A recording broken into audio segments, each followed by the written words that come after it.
video tiles at the bottom. So you'll see yourself.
Hello, Mr. Boyle. Thank you for joining us today. Mr. Boyle, do you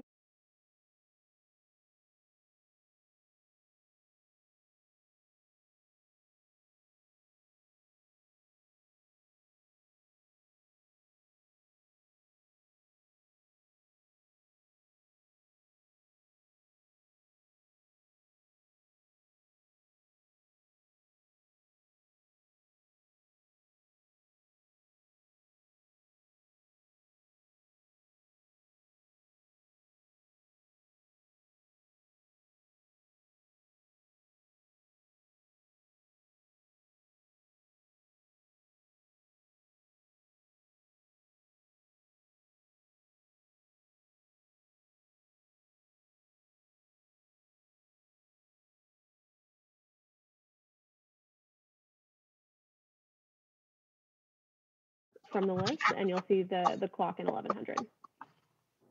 Okay.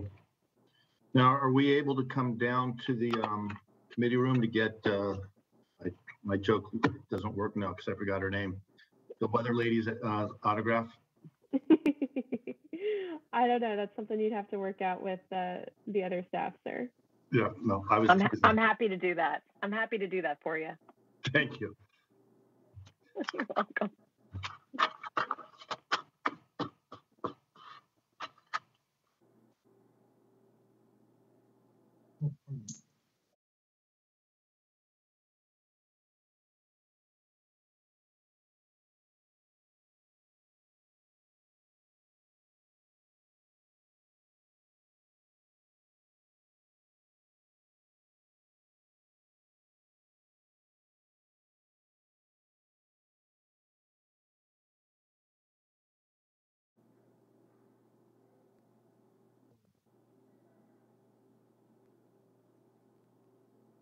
This one?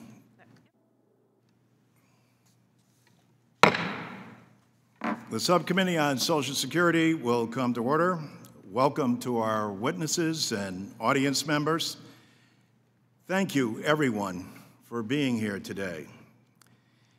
In this hybrid hearing format, I first want to thank the committee for all the extraordinary work they did in preparing and getting this ready, given all the technical aspects of this to make sure that everyone is safe and secure. But we will proceed in the same fashion as the subcommittee always have. Again, thanking the staff for all the precautions as it relates to COVID and these technological challenges. We will begin with opening statements by the chair and the ranking member, followed by testimony from our witnesses and an opportunity for each member to inquire for 5 minutes. We will dispense from our practice of observing the Gibbons rule and instead go to order of seniority for questioning, alternating between minority and majority.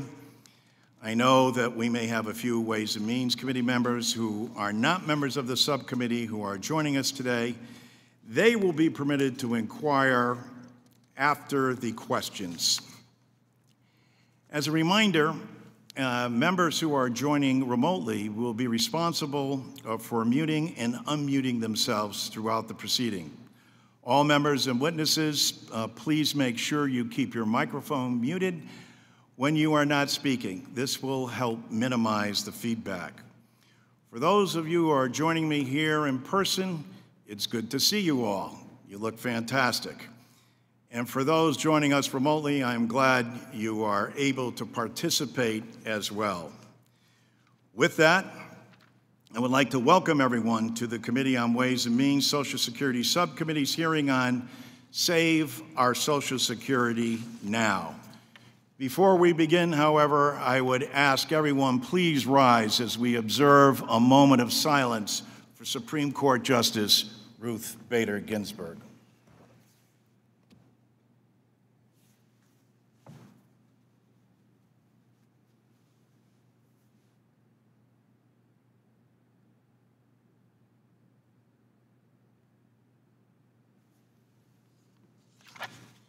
Thank you.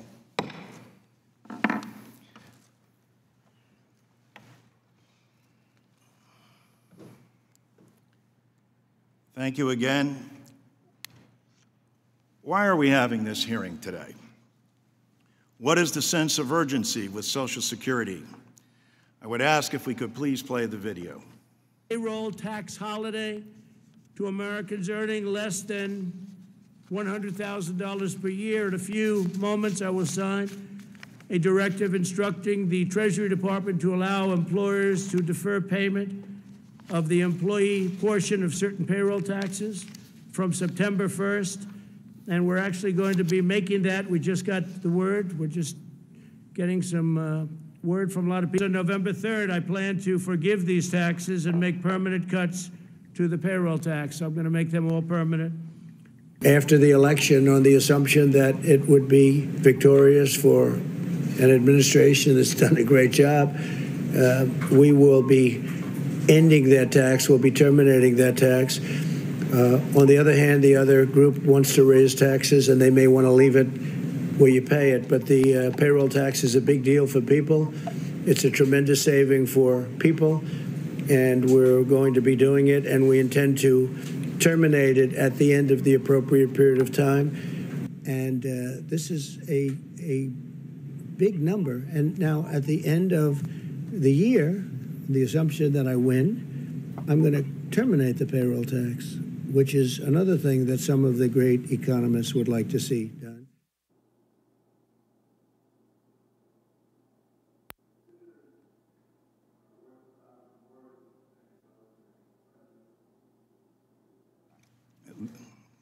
Sorry. A picture is worth 1,000 words, and the president has clearly stated that he wants to terminate the payroll tax. The president's action is unwise and is the first step towards defunding Social Security.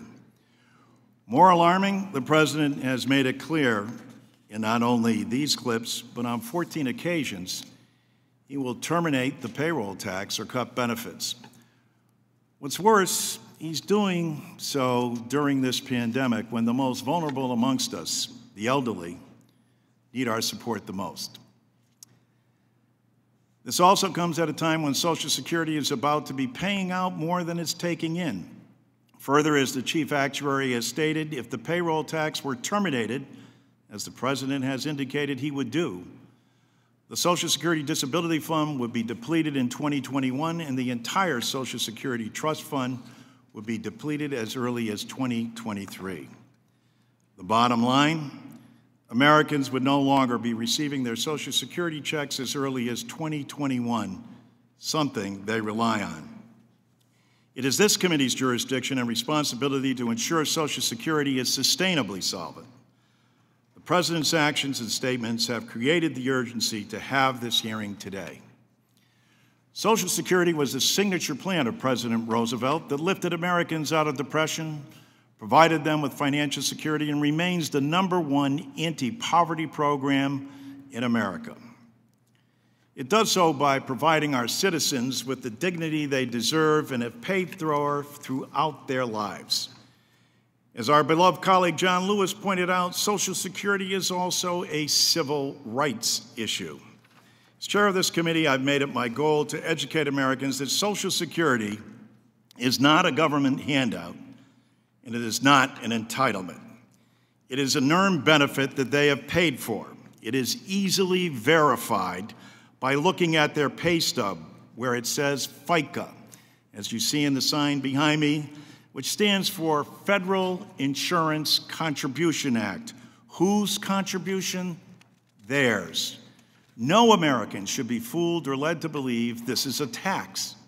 It is an earned benefit, a contribution by employee and employer. The employer gets a tax write-off. The employee gets an earned benefit. And as Americans know, this isn't just a pension, but also spousal, dependent children, survivor, and disability coverage.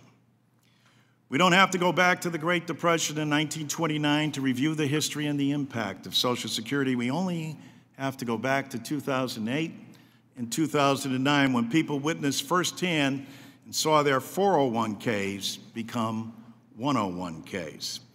As economists at the Federal Reserve found, the bottom 90% of working Americans have not recovered their wealth and assets that they lost in the recession. During that same time period, Social Security never missed a payment. Not a pension, spousal, dependent child, or disability benefit was missed. This is what unites us.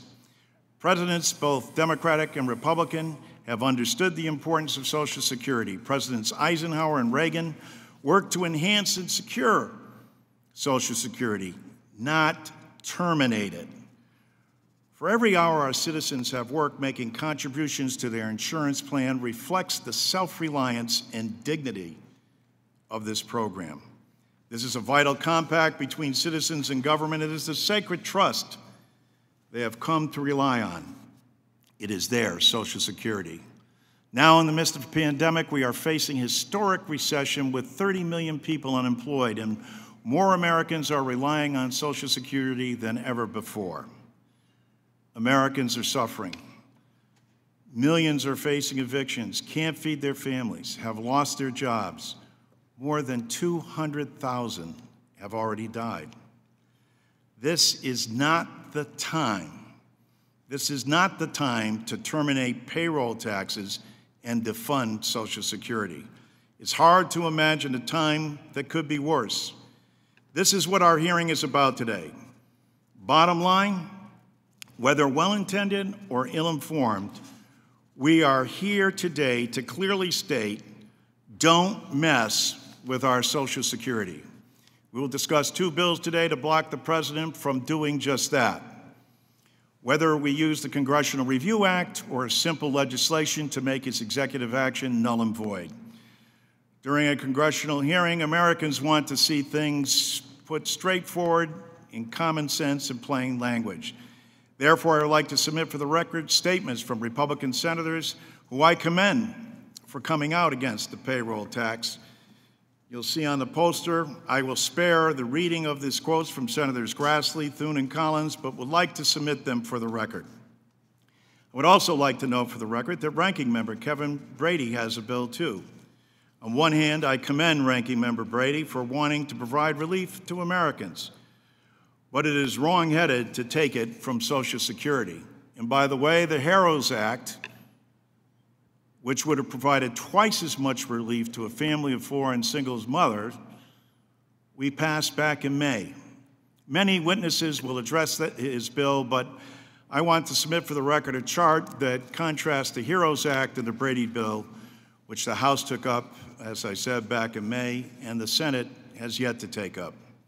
I'd like also to submit for the record following a letter from Representative Kennedy and 145 other Democrats in opposition to the president's payroll tax action, a letter from Don Beyer and 18 members of this committee about the impact on federal employees, and a letter from Representative Spanberger as well concerning military veterans impacted by this as well. A letter from the United States Chamber of Commerce and a letter from the Chamber and 30 trade associations opposing the impact that this executive order would have on businesses.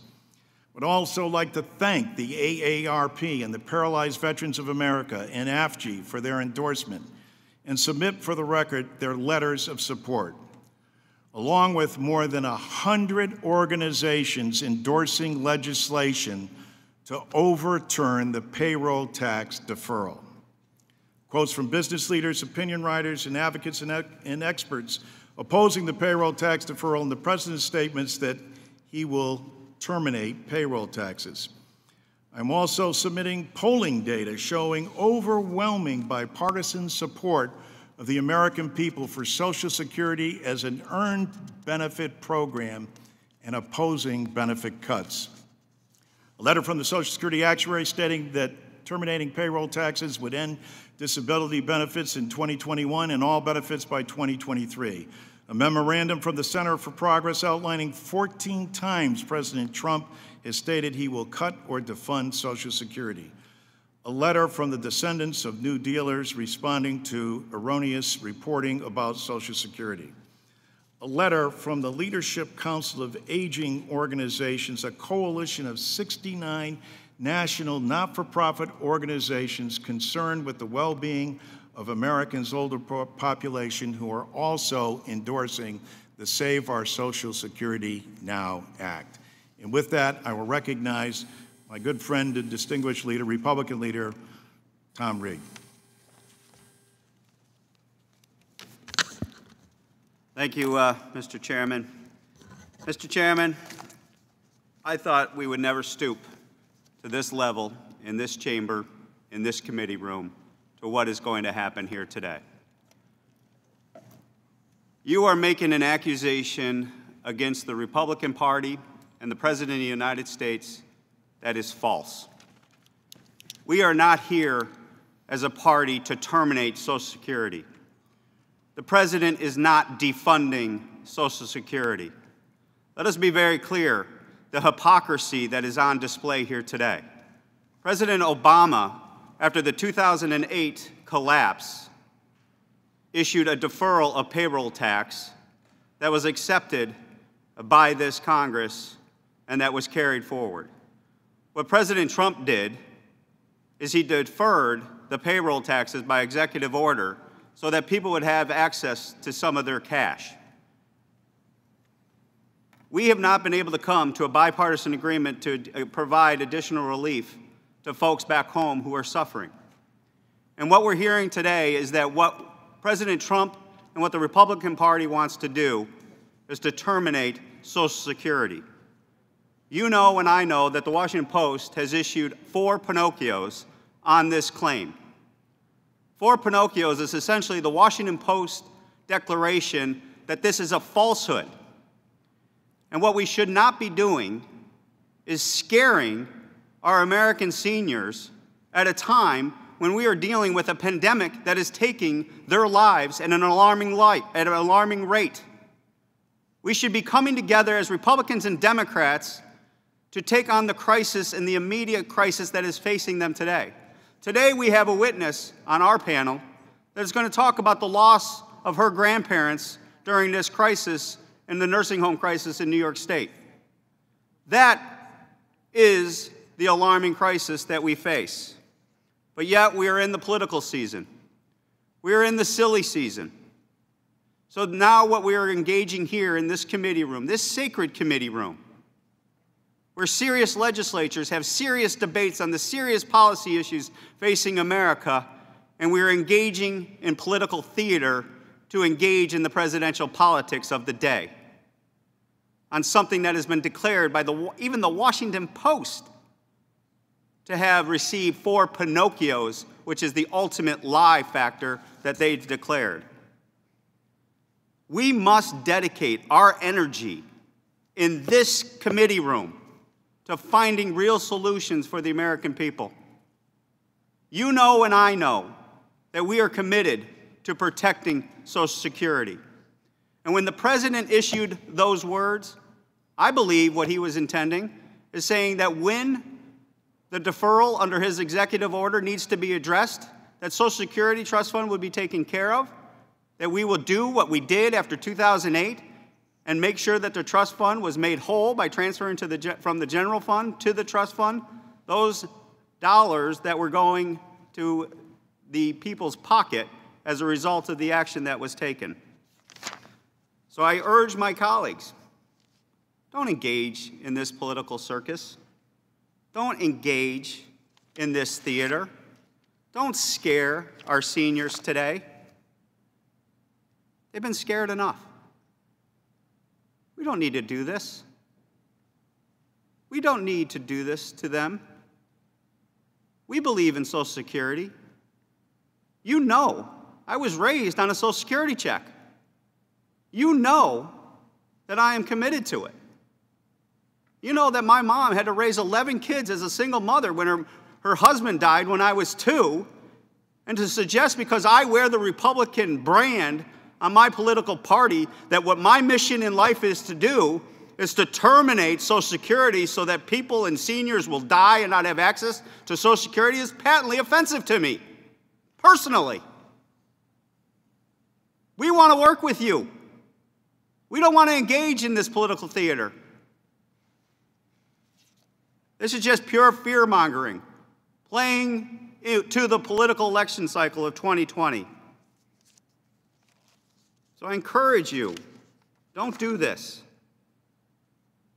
Don't engage in politics all the time. And I would encourage you to work with us, as you always have done in the past, and let's fix this so Social Security will be here for generations to come. I yield back.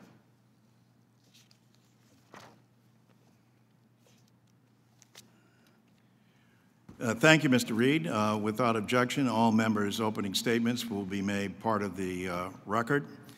There are votes on the floor now. We will continue with our hearing, and members should go and vote when their group is up, as you know, again, that we do with regard and respect to our concern about the COVID pandemic. And with that, first we are honored to have Chairman Neal participate in this hearing, and want to thank Senator Ron Wyden for coming here today in solidarity with the chairman, who together lead the House Ways and Means Committee and Senate Finance Committee, both of which have jurisdiction over Social Security. Their joint appearance underscored the united front of Democrats in the House and Senate to protect Social Security. That's why we are working together on legislation to overturn the President's executive order to defer payroll taxes. We will then hear from a distinguished panel of colleagues from the House Ways and Means Committee, Representative Danny Davis, Linda Sanchez, Judy Chu, and Representative Don Beyer. I want to start by recognizing the chairman of the Committee on Ways and Means for a statement, and then I will turn to Senator Wyden if he's able to return. Right now, Mr. Chairman, it is an honor to have you here with us. Thank you, Chairman Larson, and I want to thank you for holding this subcommittee hearing and for your tireless advocacy on behalf of the Social Security system. The Ways and Means Committee has been hard at work in this Congress to ensure that Americans can retire with security and dignity. There's no question about it. Social Security is the bedrock guarantee of retirement security in this country. For 65 million Americans who receive benefits, Social Security is more than just a check in the mail. It is indeed rock-solid security. It allows them to retire with dignity after a lifetime of hard work, and Americans know they have contributed throughout their working years, and they can then count on the benefits they have earned. But we also need always to remember that the average Social Security benefit is but $16,000 a year. That means half of the Social Security recipients in America receive less than $16,000. People often think of Social Security as retirement, but it is much more than that. It provides essential disability and life insurance to younger Americans and insures both workers and families. Like Mr. Reed, I have the same experience, having been raised on a Social Security check, and I've never forgotten to thank Franklin Roosevelt and Secretary Perkins for the vision that they offered in defense of this extraordinary achievement. Let me also emphasize that Social Security benefits are earned benefits based on contributions that workers make with each and every paycheck. The fundamental principle is what gives Social Security its strength, because everyone knows that they have a shared stake in the program.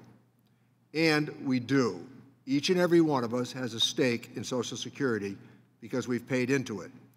Always remember this: you can outlive an annuity, you cannot outlive Social Security. And so when some talk about terminating Social Security's payroll contributions, they are threatening the very existence of the program. What's more, even as they defer payroll contribution, they fail to understand that the need is most important right now in our nation's history. We urgently need to enact real relief that will help shore up the economic health of Americans in both the short and indeed long term.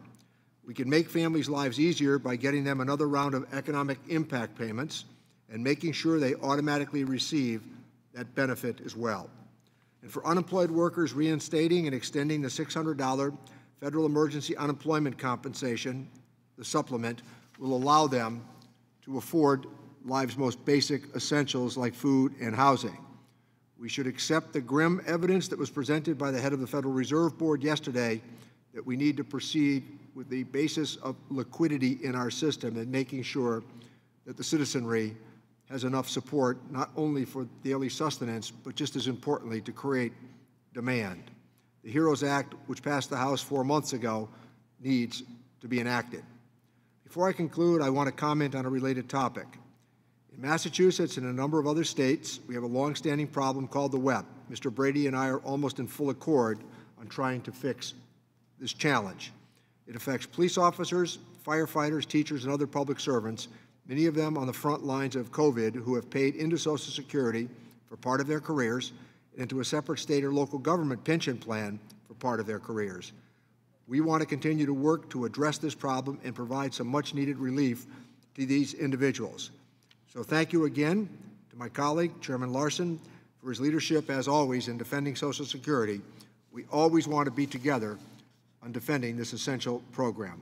Thank you, Mr. Larson, for calling the hearing. Thank you, Mr. Chairman. Senator Wyden was here with us, but had to run to the other side of the Capitol. Without objection, his testimony will be included as part of the record, and we want to thank him again for his willingness to appear before the subcommittee. Mr. Chairman? Yes. In regards to Senator Wyden's testimony, I was going to seek unanimous consent, since it's now being offered into the record, that the letter exchange between Chairman Grassley and Ranking Member Brady with the Chief Actuary, because Senator Wyden's testimony referred to that exchange, that the Chief Actuary confirmed that what Senator Wyden is referring to in his testimony is a hypothetical proposal, non-existent piece of legislation that no member of Congress, no member of the Senate has actually proposed. And I just would seek unanimous consent to include in the record that letter exchange between Chairman Grassley and Ranking Member Brady with the Chief Actuary. Without objection, so ordered. I would also like to include as a statement for the record letters from James Roosevelt Jr., grandson of Franklin Delano Roosevelt, Tomlin Perkins Cockshall, grandson of FDR's Secretary of Labor, Francis Perkins, Henry Scott Wallace, grandson of FDR's Secretary of Agriculture and Vice President Henry A. Wallace, who served on Perkins' committee, and June Hopkins, granddaughter of Harry Hopkins, FDR's Secretary of Congress, who served on Perkins' committee, who submitted a letter and directly challenged the Washington Post's 4 Pinocchios with regard to the Trump action. And actually, Mr. Chairman, I was going to seek unanimous consent to seek to enter into the record that actual Washington Post fact-check article from September 4th that gave the claims that there was of the hypothetical proposal that we were terminating Social Security, destroying Social Security, as you can see on the easel behind me.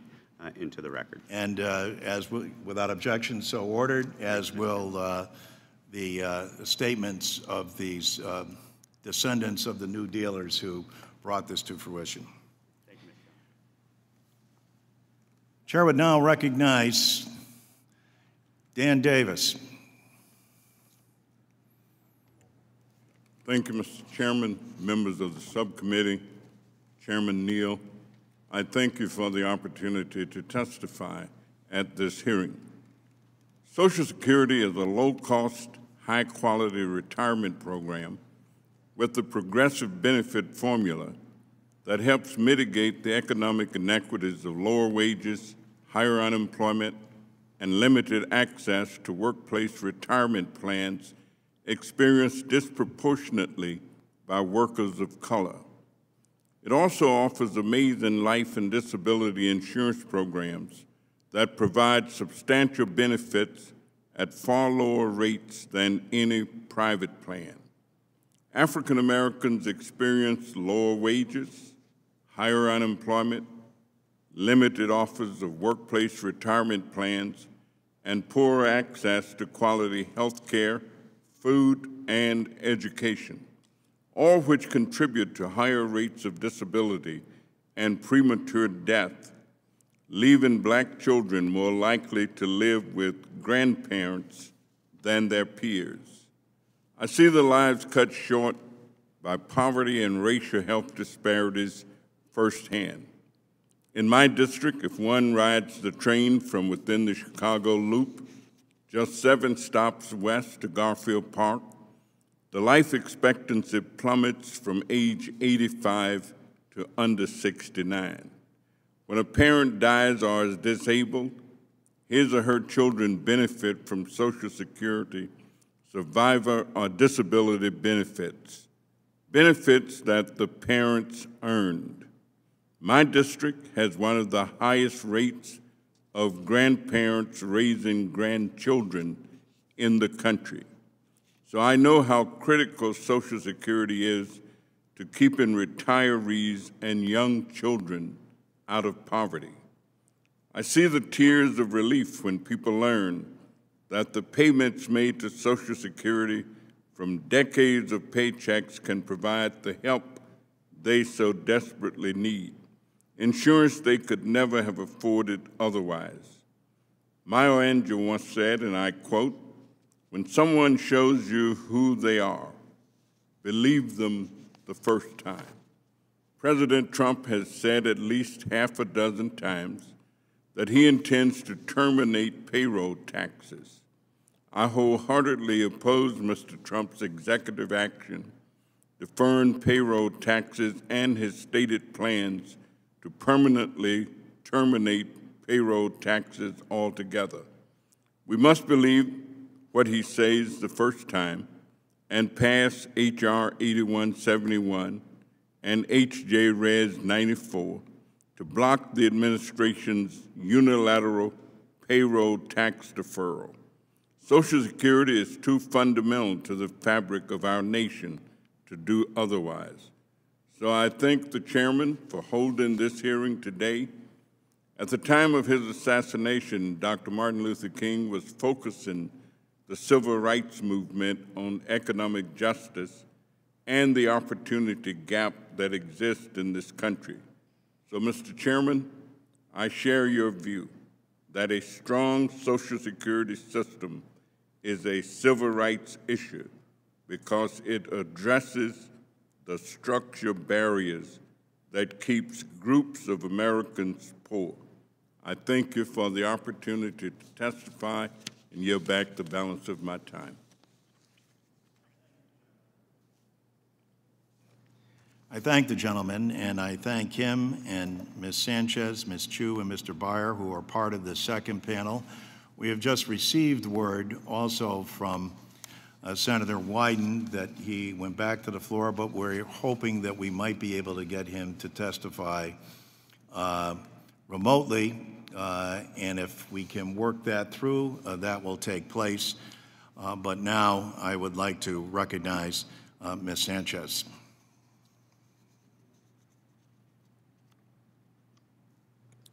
Thank you, Chairman Larson, for holding this critical hearing.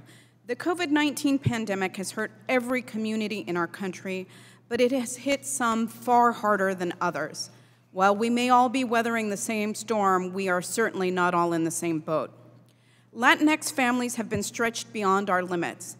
The essential labor force is disproportionately made up of Latinx workers. They don't have the option of working from home. Latinx workers keep our hospitals, nursing homes, sanitation services, transportation, and our food supply chain functioning. They do all of this while managing higher rates of pre-existing conditions that make them more susceptible to contracting COVID-19. Essential Latinx workers must put themselves in harm's way on a daily basis, while the rest of our community is hurting from higher rates of layoffs and reduced wages. And that's because Latinx workers also make up a disproportionate share of the labor force in industries that are most affected by the pandemic. And the countless Latinx workers in higher wage sectors still face pay disparities that result in lower lifetime earnings than their white counterparts. As a result, every Latinx worker's contribution to Social Security is all the more critical for their retirement. Families need real help, and they need it now. Instead, all they got was a cut to their unemployment benefits and a payroll tax deferral that nobody asked for. If it weren't a matter of life and death, deferring taxes on non-existent or sharply reduced wages would be laughable. What good is a payroll tax cut when you don't have the ability to earn a paycheck? There are countless more effective ways we can help families right now, and we can do so without undermining Social Security's dedicated revenue stream. A good place to start would be extending the full $600 federal unemployment benefit. And we should give families additional economic impact payments so that they can keep their heads above water. We passed this assistance in the House more than 4 months ago. Instead, my colleague's proposal is to legitimize the president's dangerous payroll tax deferral. It would be the first step towards doing away with Social Security's dedicated funding altogether. How do we know? Because the president has said he wants to eliminate the payroll tax numerous times. Doing so would cut off benefits in just a few years and undermine the central tenet of Social Security. Social Security is not an entitlement. It is not a handout. It is an earned benefit that every worker pays into. It is a sacred trust that workers make to their future selves. For the 75% of Latinx retirees that depend on Social Security for the majority, if not all, of their retirement income, maintaining that trust is a matter of survival. Let's be honest with ourselves and with our constituents. Wishful thinking will not end this pandemic. We can't pretend like it's over. It still is very much raging on. But we can get real relief to families immediately if we stop living in denial and deal with the magnitude of this crisis honestly and with our eyes wide open. We did it before when we passed the CARES Act, and we can do it again. I urge my colleagues not to bury their heads in the sand with wishful thinking. We must provide the relief that American families so desperately need and that Latino families disproportionately need. Thank you, Mr. Chairman, and I yield back the balance of my time. I thank the gentlelady from California for her testimony, and now recognize another distinguished Californian. Ms. Chu, you are recognized, albeit virtually and remotely. Well, thank you. Thank you, Chair Larson and Chair Needham, Ranking Member Brady, Subcommittee Ranking Member Reed, for inviting me to speak at this very important and critical hearing today. Today, we are in the midst of an unprecedented pandemic and economic crisis. Yet President Trump is using this crisis to call for terminating the payroll tax, which funds security. This is the wrong approach. According to the Social Security Administration actuary, eliminating payroll taxes, as the president has called for doing, would essentially destroy the Social Security system in just a few years. The president should instead sign into law the HEROES Act, which would extend unemployment benefits and provide another round of stimulus checks to Americans who are still suffering as a result of this pandemic. Now, I am chair of the Congressional Asian Pacific American Caucus, and I can say that Asian American and Pacific Islanders are undoubtedly going to feel the pain of this misguided policy. In fact, despite the model minority myth, older AAPIs are the group most reliant on Social Security. According to the National Coalition for Asian Pacific American Community Development, during the last recession, the poverty rate increased 40% for Asian American seniors and an astonishing 191% for Pacific Islanders. This is because AAPIs often take lower paying jobs due to their immigration status and language skills, which means that they do not have any savings when it's time for them to retire. In 2015, annual household incomes for Chinese, Vietnamese, and Korean seniors were all below $28,000, nearly $6,000 less per month than the national average. Asian Americans are also less likely to receive pensions from their employers, and 53% rely on Social Security for almost all of their income. In addition, more than half of AAPIs with disabilities rely on Social Security disability insurance for 75% of their income. The AAPI population contributes billions of dollars into the Social Security system and deserve to receive this benefit that they have earned over their lifetimes. Additionally, I want to draw the committee's attention to how important Social Security benefits are for women. We've already seen the disproportionate impact that this pandemic is having on women, many of whom have had to drop out of the workforce either because of job loss or family obligations, meaning they are earning less during this time. Women generally have longer life expectancies than men, and on average earn less than men do over the course of their careers. As a result, 55% of women over the age of 65 rely on Social Security for more than half their income, and 27% rely on it for more than 90% of their income. Therefore, they tend to rely more on Social Security benefits in retirement. We need to ensure that seniors and future generations can retire and that the Social Security system can support future generations of Americans. I'm proud to be a co-sponsor of H.R. 8171, the Save Our Social Security Now Act, and House Resolution 94 to overturn the Trump deferral of payroll taxes. I thank Chairman Neal and Subcommittee Chair Larson for their leadership on this issue, and I yield back.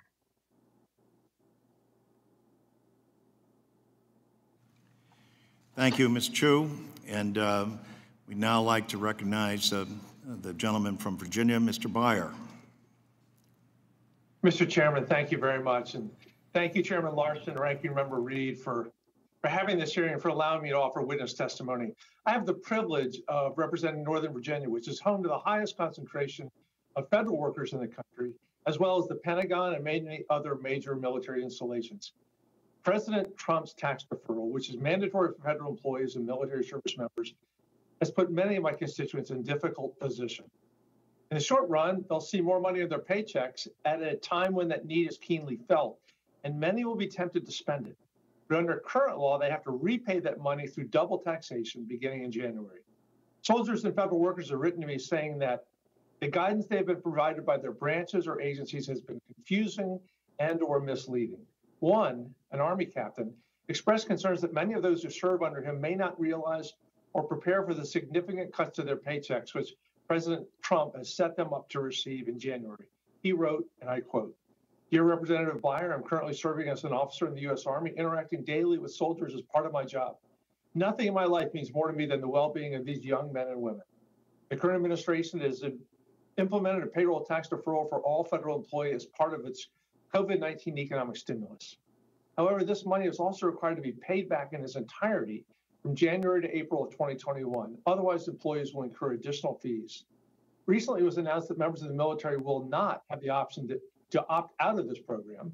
And the payroll tax deferral will automatically be added to paychecks for the months of September 2020 and will be expected to be paid back starting in January, resulting in approximately a 10% reduction of pay from January to April 2021. This is where my urgent concern lies. Awareness of this cash windfall and later requirements have not been effectively broadcast to any level of the military. These include the young soldiers, sailors, airmen, Marines, and Coast Guardsmen who are still learning financial responsibility. Many of these men and women are fresh out of high school and earning the first paychecks of their lives. This sudden influx of money, unexplained, will likely be spent very quickly by many of them with little regard for later consequences. Many of the soldiers within the ranks live paycheck to paycheck, and if they are not aware that all this money must be paid back next year, it can be ruinous to their financial health. If no action is taken to address this problem, numerous members of the military will be stricken with deductions from their paychecks next year that will cause unnecessary suffering and hardship.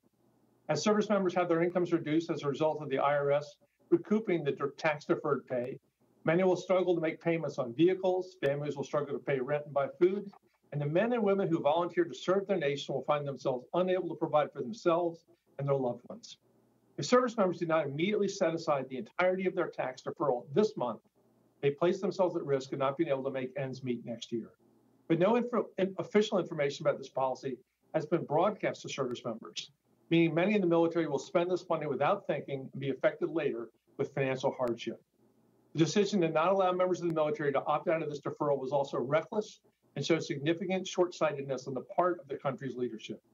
The deferral can still be delayed with rapid action, and there could be added an option to opt out. The well-being of the men and women defending our nation has always been an issue that members of Congress can agree upon. I wish that same will happen now. Listen to that. He's not alone reaching out to me. Many federal employees and military officers, military enlisted men and women have called my office. The simple fact is that President Trump does not have the legal authority to deliver the permanent deferral of these taxes. Also, some of the ways President Trump has proposed making this policy permanent would have the added effect of depleting Social Security trust funds and leading to benefit cuts. This is not the real relief my constituents need and deserve. This is smoke and mirrors that could easily do more harm than good. And it isn't just that the president is using the civil service and the United States military as political pawns by explicitly tying forgiveness of these deferred taxes to his reelection. President Trump is making it clear that the intent of the policy is fundamentally corrupt. Congress should void this policy entirely before Trump can use it to do further harm to government workers and Social Security. And as it explores the means to do so, federal workers and military service members should be allowed to opt out.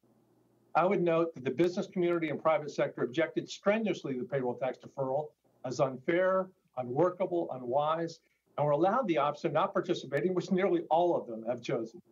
Federal workers and members of the military deserve the same courtesy and respect from the federal government. Mr. Chairman, thank you for allowing me the opportunity to testify today. Thank you for your steadfast, legendary advocacy on behalf of Social Security. And thank you for representing the voices of our military service members on how Trump's executive order affects them. I yield that.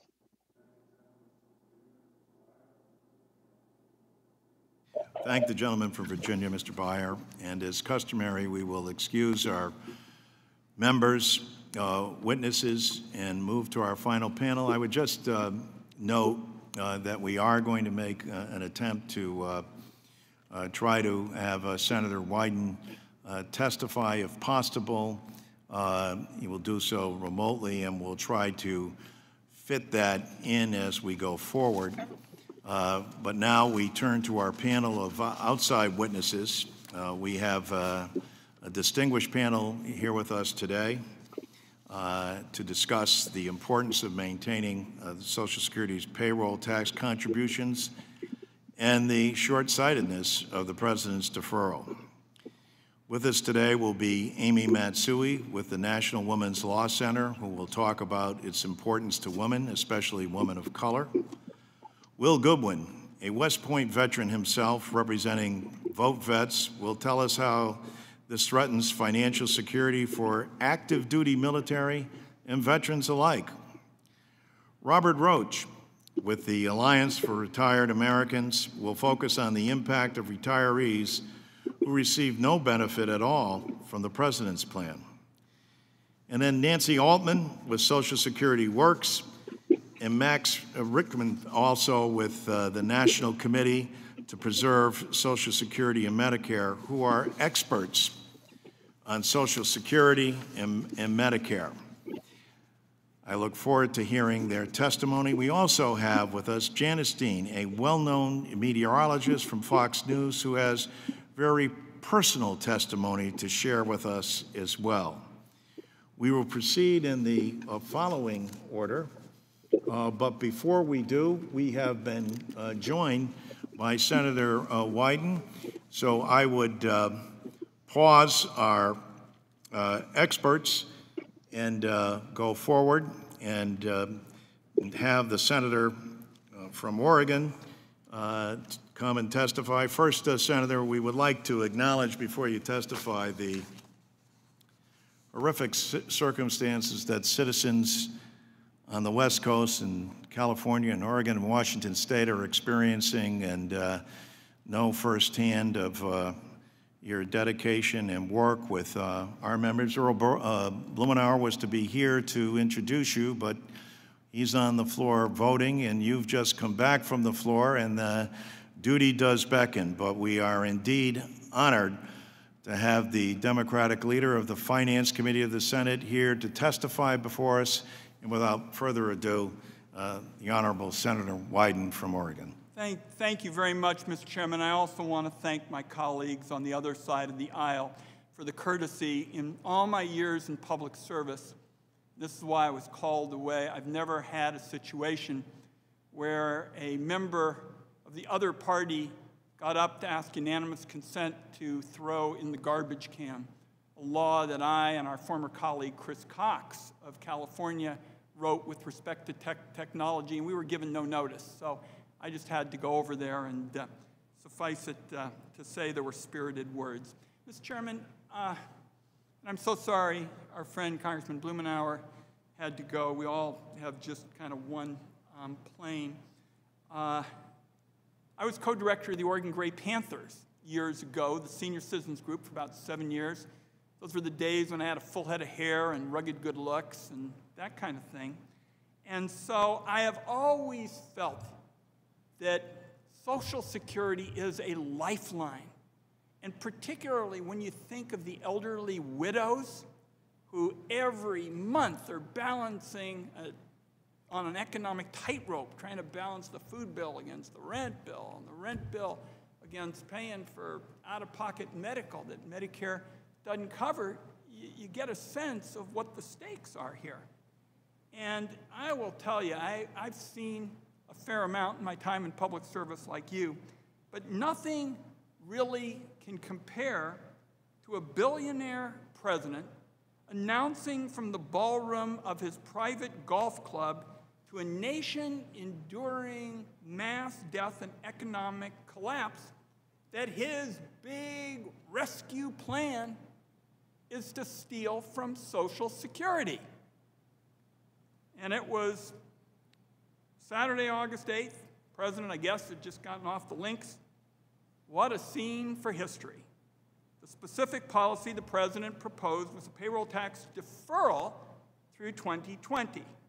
Earlier this year, he campaigned for a payroll tax holiday, but I also noted and was very pleased that you put up, Mr. Chairman, the quotes from senior Republican senators opposing that particular idea. Now, at best, what the president is talking about comes down to shifting people's tax payments around instead of giving them the needed financial support. I guess this is the kind of sleight of hand you're involved in if you're a real estate mogul who probably has been stiffing contractors for money that were owed. The proposal to sell people their own money, essentially as a deferral, still leaves everybody with the fact that the debt comes due in 2021 when those people would be hit with an additional tax bill.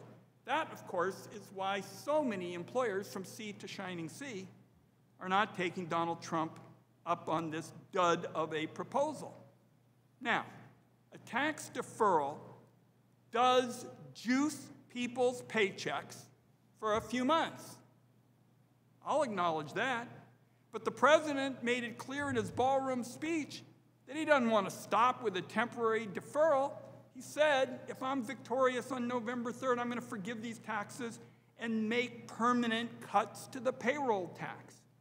With a permanent payroll tax cut, the president revealed that what he's really talking about is a permanent cut in Social Security funding. It wasn't just a misquote, doubled down on it a few days later. During an August 10th press conference, he said if he won, his goal, and I quote, is terminating Social Security's funding source. Now, according to the chief actuary of Social Security, if Congress were to go along with a plan to eliminate payroll taxes, you would exhaust traditional Social Security benefits by the middle of 2023. You'd exhaust disability benefits by the middle of 2021. So what the president is talking about is going to endanger vulnerable people. People are on Social Security right now, and certainly anybody else who's looking at signing up soon. Now, in the aftermath of the president basically blurting out this idea to devastate Social Security, they've all been trying in the administration to walk it back, clean it up, offer a different story. It's not really what he said, it's really this. They want the American people to believe Donald Trump and Republicans pose no danger to Social Security. I would just ask colleagues to look at their credibility on the issue. In 2016, Donald Trump said he'd never cut Medicaid, another bedrock safety net program tens of millions of Americans rely on every day. In 2017, he turned around and tried to cut it by $800 billion. If you can't trust him on cuts to Medicaid, how can you trust him on Social Security? When I say that Donald Trump wants Social Security cuts, you don't have to take my word for it. Each Trump budget proposal proposed billions in cuts in Social Security. These were Trump budget proposals. He also said earlier this year, when he was asked in Davos, Switzerland, not the place that I think people typically go to talk about the rights of people of modest income, he was asked in Davos whether he would cut programs like Medicare, Medicaid, and Social Security, and Donald Trump said yes. A few months later, he was asked in a Fox News town hall about the same programs, Medicare, Medicaid, Social Security, and he said, we'll be cutting, quote, oh, we'll be cutting. So that sure looks to me like he's a big danger to the Social Security benefits of Americans. Now, I'm sure that you're going to hear over the course of this some rhetorical acrobatics today denying that's the case.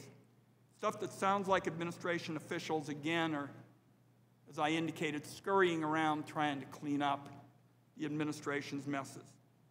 But if Donald Trump doesn't want to cut Social Security, then why does he keep saying he does? He said it in Davos. He said it on Fox News. He said it in his private golf club bathroom, ballroom, when he announced his plan to bankrupt Social Security's trust fund. I think Americans ought to take him at his word. Mr. Chairman, again, I want to thank you for the courtesy of being able to have this unorthodox kind of process where you have been kind enough to invite me, and because of my background with the Gray Panthers, I so appreciate what you're trying to do.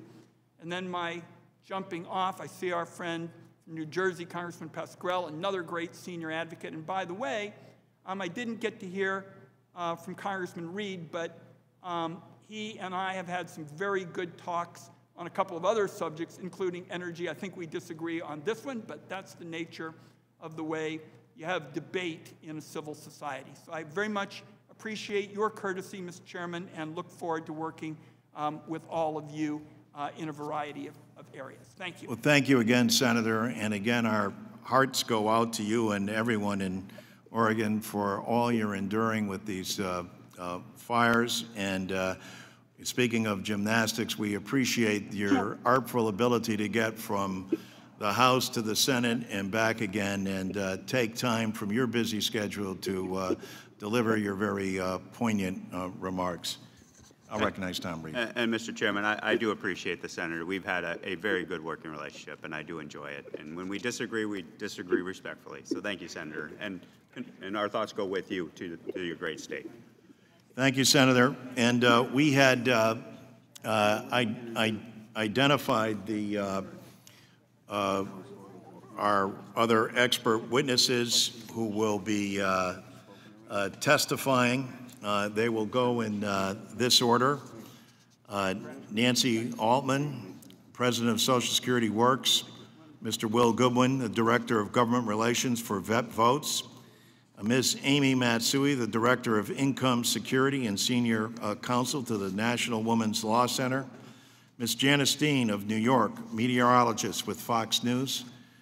Max Richmond, the President and CEO of the National Committee to Preserve Social Security and Medicare, and Mr. Robert Roach, Jr., President of the Alliance for Retired Americans. Each of your statements will be made part of the record in its entirety. I would ask that you summarize your testimony in 5 minutes or less. To help you with that time, you will see a timing clock on your screen counting down your 5 minutes. Please remember to unmute yourself before you begin to speak and mute again after you finish. With that, we'll recognize Nancy Altman. Thank you, Mr. Chairman. And I think I'm unmuted, is that correct? Can you hear me?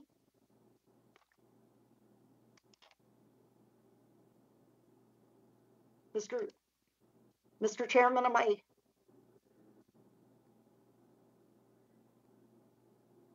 Can you hear me? Am I unmuted? Just say we can hear you. Oh, sorry. Just respond. Oh, sorry. We can hear you, Ms. We can hear you. Okay, great. Thank you. Thank you. Chairman Larson, Ranking Member Reed, members of the committee, thank you for holding this vitally important hearing. Save our Social Security now. Terminating Social Security's dedicated revenue would end Social Security as we know it. Even a temporary halt is a serious threat since taxes are easy to cut, but hard to restore. It's a threat even if general revenue is substituted. So-called payroll taxes are not like other taxes. They are insurance contributions mandated by the Federal Insurance Contributions Act. They are core to Social Security's mission. Some imply that Social Security is a government handout. It's not. Social Security is an earned benefit. It's self-help. Workers must work and pay premiums for many years to qualify for even a penny of benefits.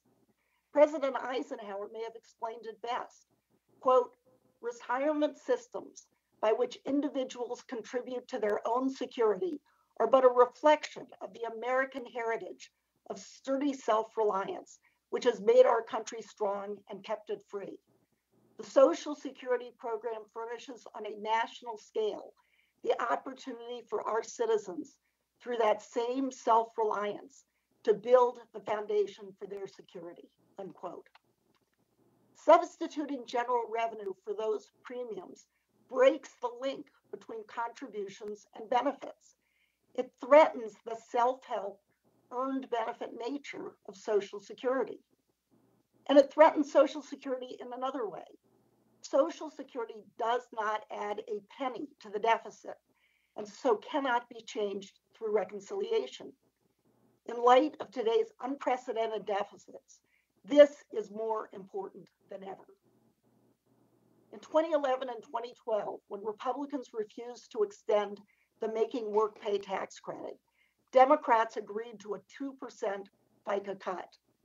Social Security Works and other Social Security advocates strongly objected at the time, writing op-eds, letters to Congress, making calls, but we were unsuccessful. We worked hard to ensure that the cut expired. Neither I nor my colleagues want to battle that again. Tax cuts are notoriously hard to end, and today's is 3 times larger. The cut is being justified as it was then to stimulate the economy. But it is a poor way to do that. It is slow and badly targeted. It provides nothing to millions of state and local workers not covered by Social Security, nothing to almost half our public school teachers, nothing to 2 out of 3 of our police officers, nothing to 2 out of 3 of our firefighters. It delivers the most to those who are higher paid. It provides nothing to the millions who are unemployed. It provides just an additional 45 cents an hour to a minimum wage worker. But an equal earning couple making a combined $275,000 will get almost $5,700. In sharp contrast, the HEROES Act payments are immediate and well targeted. My written statement includes a chart comparing the two approaches. Substituting general revenue has a very large price tag, $137 billion. That money could pay for important Social Security reforms that improve, don't threaten Social Security. My statement includes another chart comparing that $137 billion to the cost of those improvements. A recent poll has found that a whopping 71% oppose deferring or eliminating FICA. Only 17% support it. They know it's a Trojan horse. It appears to be a gift in the form of tax relief, but will destroy our economic security. Thank you to the 5 members of this subcommittee who have co-sponsored the Save Our Social Security Now Act. I urge the rest of you to co-sponsor it, while also advising President Trump to rescind his unprecedented, unilateral, destructive action. Thank you.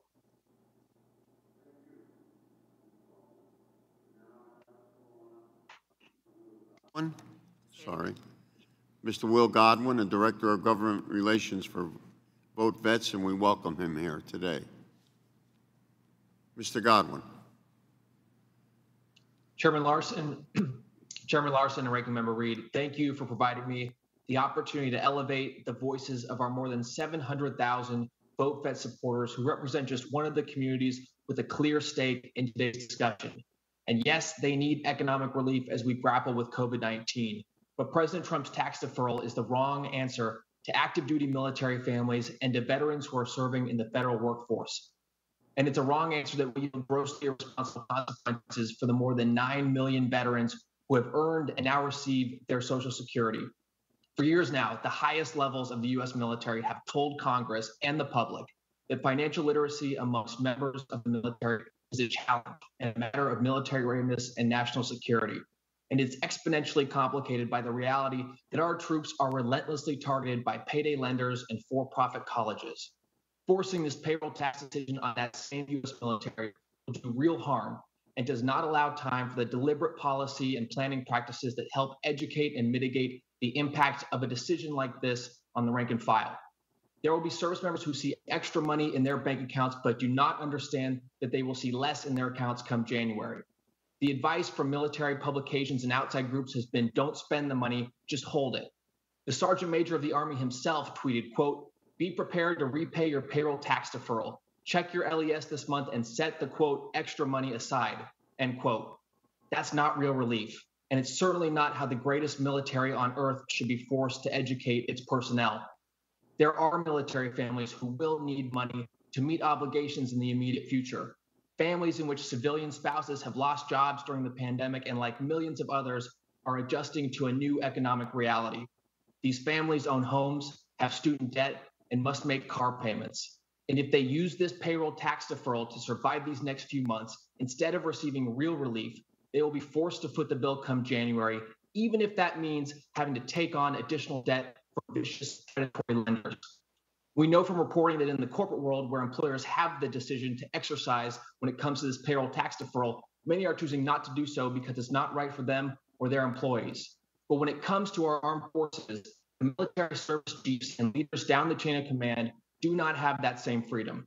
I should note this policy is also not optional for the hundreds of thousands of veterans who continue to serve their country as federal employees, comprising 31.1% of the entire federal workforce.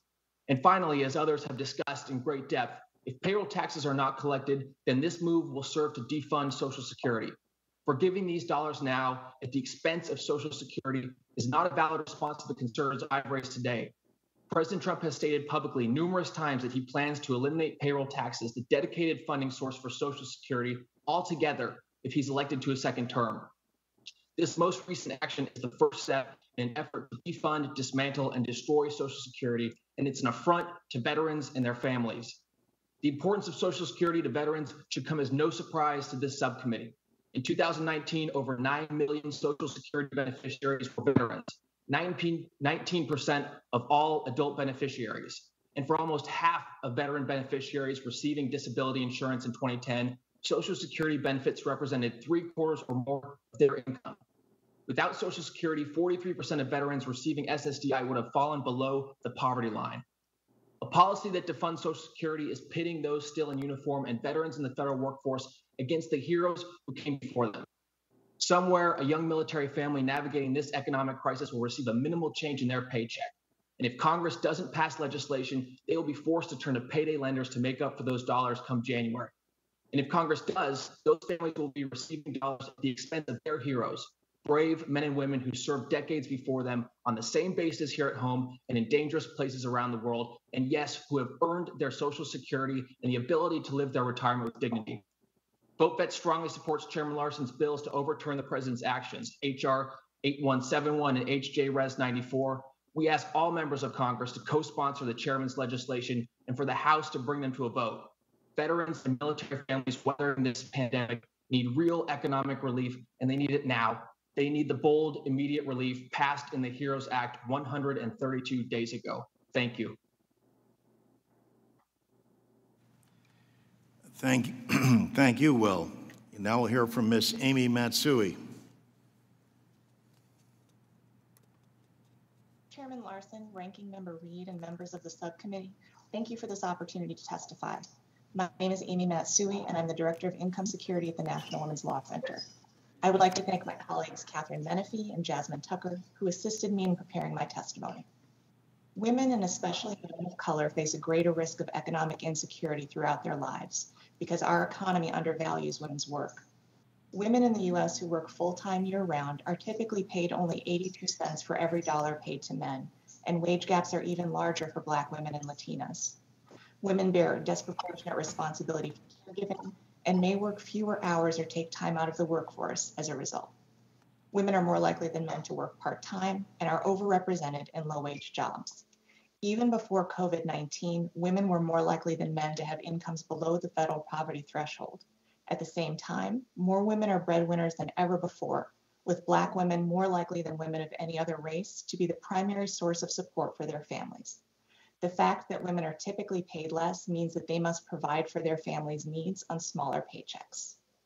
The COVID-19 crisis has exacerbated the economic insecurity that many women already faced. Women, especially women of color, are overrepresented in frontline jobs such as healthcare or childcare, and in the sectors that have suffered devastating job losses, such as retail and restaurants. While women's overall unemployment rate dropped to just over 8% in August, nearly 1 in 8 Black women and more than 1 in 10 Latinas remained unemployed. Consistent with their higher unemployment rates, a greater share of Black non-Hispanic women and Latinas reported losing employment income between March 13th and July 21st, compared to white non-Hispanic men.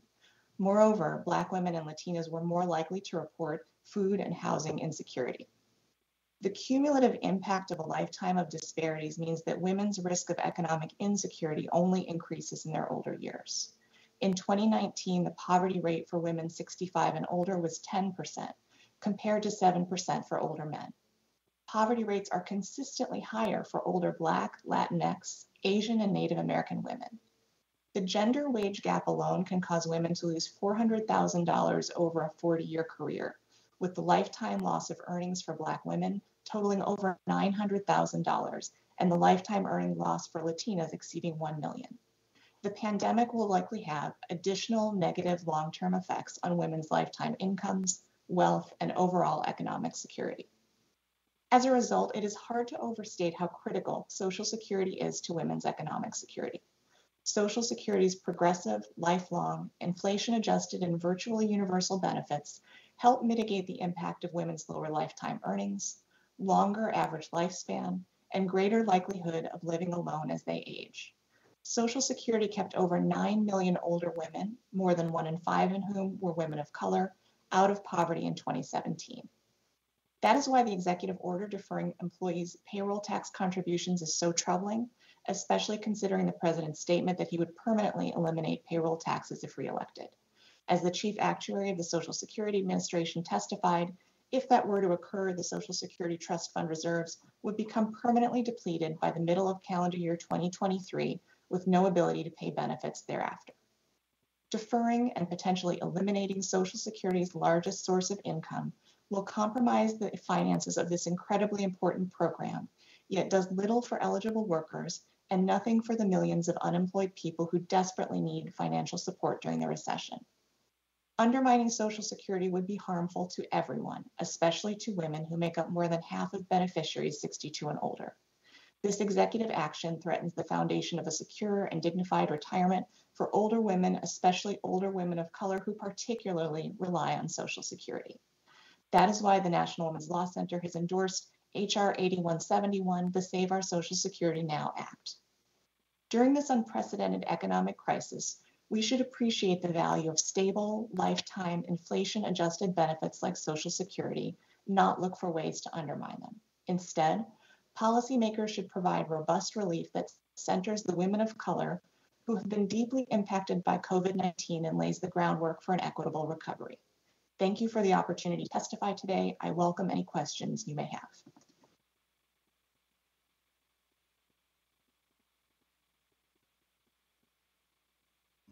I'm sorry. Jeez. Thank you, Ms. Matsui. And now, Ms. Dean, if you will please begin. Thank you, Chairman Larson and Ranking Member Reed. Today, I'm here to talk about a subject that is often overlooked during this pandemic, the coronavirus nursing home tragedy that took the lives of thousands of seniors, including my husband's parents. Mickey and Dee Newman were married for 59 years and raised 3 children, Donna, Michael, and Sean. They lived in the same 4-story walk-up apartment in Brooklyn for almost 6 decades. Mickey was in the U.S. Air Force before he met Dee and always talked about how proud he was of his service. He joined the fire department of the city of New York and served for 23 years in Engine Company 323 in Brooklyn. Dee was a homemaker and worked part-time in a dentist office in the neighborhood for close to 20 years. She was a devoted mother and a grandmother. With their health declining over the last few years, Mickey and Dee were both having a tough time getting up and down the stairs. We tried many times to persuade them to move to another place with easier access, but they lived in a rent-controlled building and it was hard to convince them to give that up. We had personal aides come to the apartment, but their health continued to decline. It was apparent that their top-floor apartment was no longer an option, so we looked into assisted living. With Mickey's medical conditions and his dementia, it was hard to find a facility close enough, but we were directed to one that agreed to take both parents. Dee was able to move in just before Christmas last year, but Mickey was still not well enough. He needed rehab and was in a nursing home. We prayed that one day that Mickey would be well enough to join his wife, and this was the first time in their lives that they had been apart like this. And then came COVID-19. Mickey's nursing home went into quarantine in mid-March. We could no longer visit. Shortly after the visitor lockdown, someone called to let us know Mickey was being switched to another floor so that the one he was being moved from could be dedicated to new patients. From what I know now, I believe some of those new patients were ones recovering from COVID, thanks to a statewide mandate from Governor Andrew Cuomo. On March 29th, Sean got a call in the late morning and was told that his dad wasn't doing well. This was the first time we had heard he was sick. He had a fever and his breathing was labored. 3 hours later, a doctor called to tell us his dad was dead. The doctor said it was likely a result of the coronavirus. We only got confirmation when we saw it on his death certificate. Sean had to break the news to his mom that her husband had died. It was the hardest thing he's ever done. My husband saw his mom only once after that. Sean brought her orchids, condolence cards, a few pictures of Mickey, but he could not pass the front desk. My husband saw his mom in the lobby, standing 10 feet away with a mask on, and he told her he loved her. She started to cry before he left, and he would never see her again. Before she died, Dee had mentioned that some workers were sick. She also said residents were going outside for newspapers and coffees without their masks on. As family members, we were prohibited to come and see Dee for the risk of bringing the virus. But why were the people who lived there coming and going?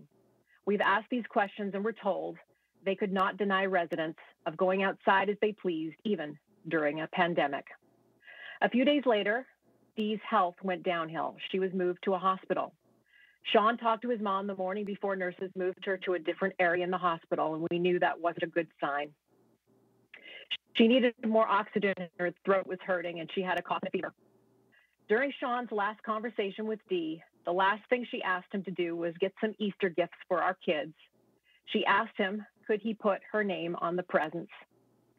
A nurse called the next day to tell us she was in and out of consciousness and she needed more oxygen.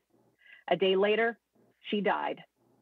Even though she contracted the virus in an assisted living center, her death was not counted that way because she died in the hospital.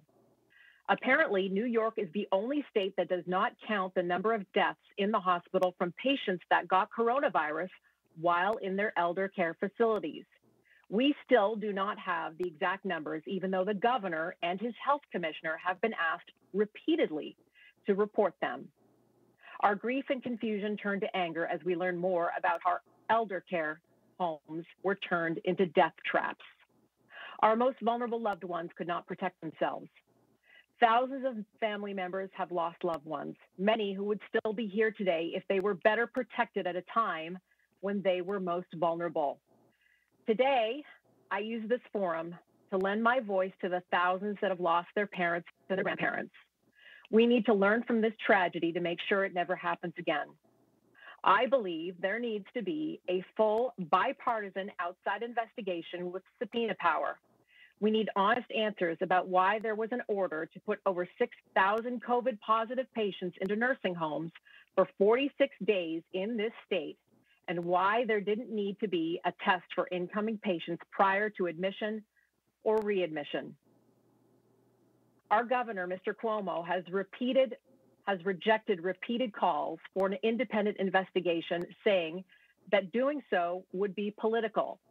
If he has nothing to hide, why would he not welcome any and all investigations with regard to the nursing home tragedy?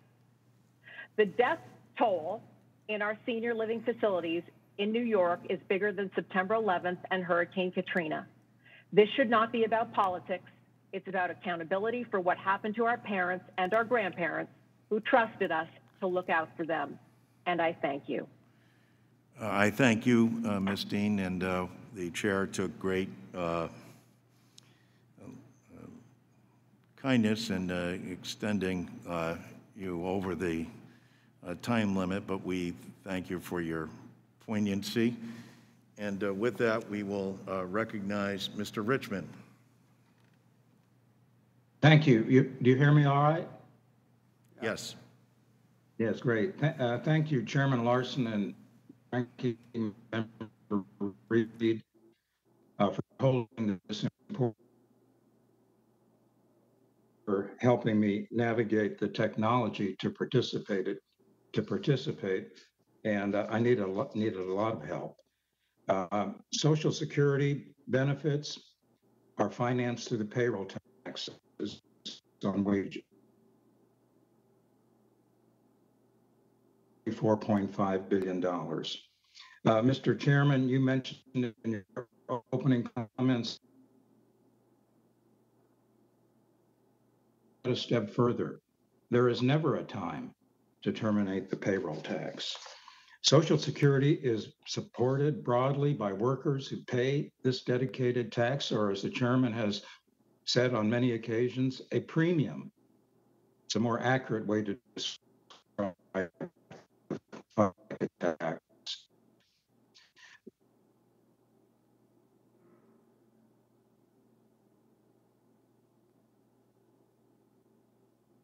Benefits is a fundamental feature of the program. When Franklin Roosevelt was asked by a young economist.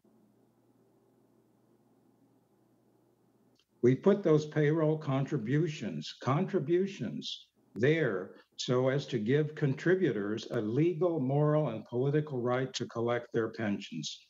So no damn politician can ever scrap my Social Security program. I suppose FDR was a little over to eliminate the payroll tax would undermine the earned nature of Social Security's financing. When President Trump proposed this, I do believe his desire to boost the economy was understandable, but most businesses are not participating. Max, if I can, employers believe. Max, if I can interrupt you, we're having a little bit of a technical problem hearing you, and we'd like to come back to get your full testimony, okay. But there is a bit of a technological a snag. What do we need to? So we'll go to the next witness, which is Mr. Roach, while we try to attend to the problem, and then we will come back to Max Richmond. If we could recognize Mr. Roach now. Thank you, Chairman Larson, Ranking Member Reed, and members of the committee for allowing me to speak at this important hearing entitled Save Our Social Security Now, to discuss the detrimental impact of the President's executive action on Social Security payroll tax. I am Robert Roach, President of the Alliance for Retired Americans, a grassroots advocacy organization with 4.4 million members across the country. As a retiree organization, we focus on strengthening, expanding, and protecting Social Security and Medicare, the foundation of the retirement security in this country. Our members were concerned and appalled that President Trump signed an executive action in August that permits businesses to temporarily defer employee share of the Social Security payroll tax, an act that will not help retirees nor assist the more than 30 million unemployed Americans. This executive action will not even help workers who will need to pay double the payroll contributions next year. The executive action is problematic for employees and employers alike. The Chamber of Commerce has expressed serious concerns because it requires businesses to implement costly and complicated systems. Most large corporations, state governments, Democrat and Republican, have chosen not to participate. President Trump's subsequent statement to make permanent cuts to the payroll tax, if elected, is even more disturbing. The administration, on numerous occasions, has expressed plans to change the social insurance programs. The Social Security payroll tax deferral is the first step towards enacting adverse changes to the earned benefits of working Americans. The promise to eliminate, in a second President Trump's term, the payroll tax would totally destroy these programs. Social Security is an earned benefit and a sacred promise between the government and workers. By contributing through payroll taxes during a lifetime of hard work, Americans are guaranteed that the benefits will be there for them when they retire. At no time is this sacred trust more important than during the pandemic. When seniors are faced with such uncertainty, not only are seniors bearing the brunt of the pandemic, with 80% of the deaths occurring in America, in Americans 65 and over, disproportionately affecting African Americans, Hispanics, and Asians who happen to live in impoverished communities. Dr. Fauci has indicated, and Chairman Powell, about this disproportionate effect on people who are living in impoverished communities, and Medicare is their only source of health care. According to the Social Security actuary, if the Social Security payroll tax were permanently terminated, the Disability Insurance Trust Fund would run out of money to pay benefits in 2021. And the Old Age and Survivors Trust Fund will follow in 2023. Older Americans are already facing a challenging future. Fewer seniors are getting income from defined benefit pension plans or defined contribution accounts, and many are at risk of losing their pensions as a result of the numerous corporate bankruptcies that are announced daily because of the pandemic. Also in 2007, the financial crisis and stagnant wages since then have contributed to workers not being able to save for their retirement, according to a 2018 Joint Economic Committee report. Half of all Americans' retirement accounts have less than $12,000 for retirement. As a result, older Americans rely more and more on Social Security. Today, 40% rely on Social Security as their sole source of income. Again, disproportionately affecting Black Americans, Hispanic Americans, and Asian Americans. Social Security is also an important source of revenue to the local economy. In 2020, 65 million beneficiaries received $1 trillion in benefits from Social Security. These funds are spent in the local community on food, housing, healthcare, and other essential needs. Congress must do everything in its power to protect and expand Social Security and not reduce its funding or dismantle this program. While some may say that the president's executive action to defer Social Security payment is an effort to stimulate the economy, there are much better ways to do that. I will say to you that the Alliance for Retired Americans, urge Congress to pass Congressman Larson's bills, H.R. Res. 94, a resolution of the disapproval of President Trump's executive action, and Save Our Social Security Act Now, H.R. 8171, which will bar the Treasury Department from implementing the deferral of payroll contributions. I say God bless you, all of you, to get this work done. May God bless our country, our seniors in the United States of America. Thank you. Thank you. And we're going to attempt to go back to Max Richmond. And Max, if we could ask you to turn off your video. I did that. Okay, you sound clearer. Okay, good. Well, I was about to retract my gratitude to the subcommittee staff for helping me figure out how to do this, but they came through apparently. So you can hear me all right? Yes, we can. Can you hear me? Good. So I'll just pick up where I left off. As I was saying, while President Trump's desire to boost the economy is understandable, most businesses are not participating in this deferral. And that's very simply because many employers believe there's no guarantee the deferred taxes will be forgiven. They don't want to be in a position where their employees are seeing less in take-home pay for the first 4 months of next year after they probably spent the money from the deferral of this year. And of course, the IRS guidance on the payroll tax deferral is very unclear.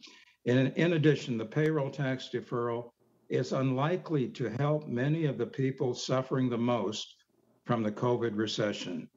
Deferral does nothing to help relieve 30 million unemployed Americans because they're not receiving wages, so they're not paying payroll taxes anyway, as well as all of the other groups Nancy Altman so accurately described.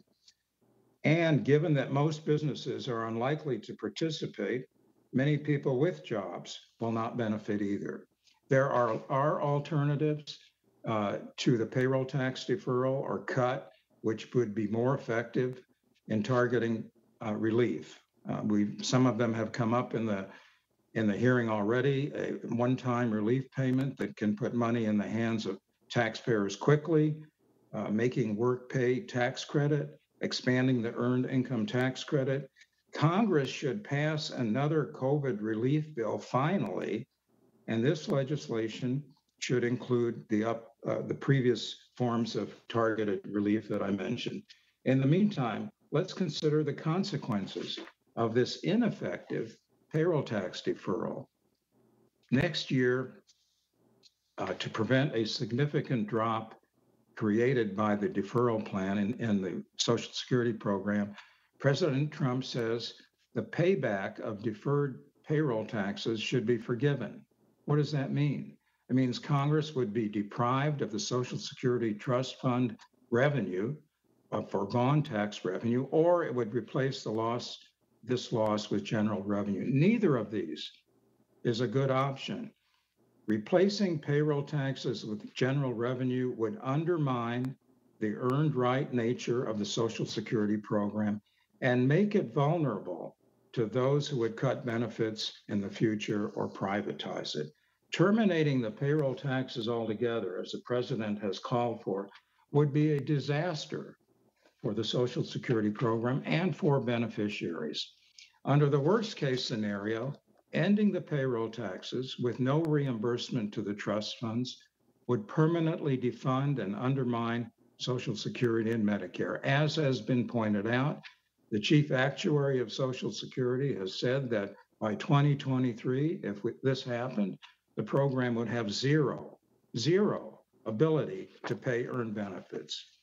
But even if terminated payroll taxes were replaced with general revenue, retirees' benefits would be subject to the vagaries of the annual appropriations process and to future efforts to address the federal deficit and the federal debt. As a result, Social Security and Medicare, as we know them, would end by converting them into welfare programs. That is why the National Committee urges the subcommittee to send a strong bipartisan signal against interfering with the mandatory funding of these critical programs. And that is why we urge you, Mr. Chairman, and members of this subcommittee, to do everything you can to get this legislation passed. We look forward to helping you enact this important and much needed legislation. Again, thank you for the opportunity to speak. Thank you, Max.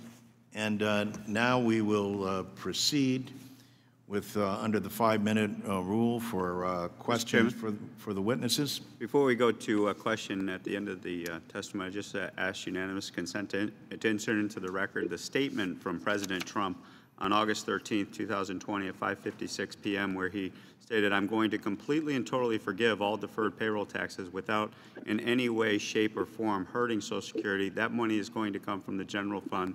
We're not going to touch Social Security." I said from day one that we are going to protect Social Security and we're going to protect our people, and Social Security is one of the things that will be protected, but Social Security will be totally protected under me. So any indication that terminating Social Security is the intent of the President of the United States is completely inaccurate. Mr. Chairman? Without objection, yes? May I respond to my brother? You're recognized. Thank you. That was in August. In September, in response to a question if a payroll tax is on his second term agenda, President Trump responded, "We're looking to do that second term. We're looking to do something now if we can. We're taking it from the general fund," as you mentioned before, "and we're not taking it from Social Security. And we make up for it and the tremendous growth we're going to experience." But, Mr. Reed, this is basically... Will the gentleman suspend? I'm sorry? We, in terms of regular order, we'll get back to it. First of all, the gentleman from New York was offering for asked for unanimous consent, and any unanimous consent to submit for the record a statement, and you then asked to be recognized. I recognized you. I thought it was in regard to that statement. It is. Rather than go into debate, which would be out of order, let us recognize for unanimous consent. Is there objection to the? Thank you, Mr. Chairman. Without objection, so ordered. Thought it was. I beg your indulgence, but thank you. The question is, Mr. Chairman, Mr. Reed, that this is the same approach as the ACA. We're not going to do away with certain things, but we're going to do away with the bill itself, the entire bill. So what I'm saying is you don't have an alternative. Just to simply say that you're going to take it from the general fund is not an alternative, because we have to vote on that. You have to vote on that. And so I would question, and in fact, I think he doubled down on September the 10th with a couple of other statements. And I would really question just simply saying, "Oh, we'll pay for that because we'll take it out of the general fund." What part of the general fund? How will taking that money affect other people and other programs? And, you know, No debate. That's all. That's just want to enter into the record. Well, I would like to. I thank the gentleman, and I appreciate the brevity. But this is the questioning period now for our expert witnesses to begin, and so I'd like to start. I'd like to start with Nancy Altman, and Nancy, you heard the ranking member's comments. How many times has President Trump said he would terminate Social Security's payroll taxes? And could you elaborate on why any kind of payroll tax deferral or termination threatens Social Security as we know it?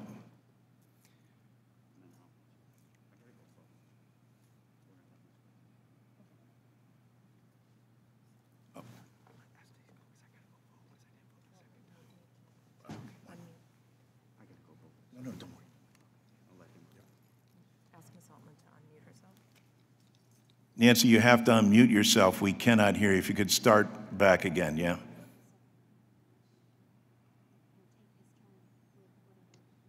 Is that better? Yes, there you are. Thank you. The answer is that President Trump has been advocating this for years. In his first year of office in 2017, he reportedly was considering it in connection with the Republican tax bill. He just recently threatened to veto the next COVID package if it didn't include cuts to Social Security, to the revenue. The same thing he's advocating now. In just the last few months, he's advocated it at least 8 times. In fact, he said that he would want to do it even if there were no pandemic. This is obviously a top priority. And what it does is it fundamentally changes Social Security from wage-related insurance to a government transfer program. It's actually been proposed by Republicans literally since 1936. Back then, they called it what it was, repealing and replacing Social Security.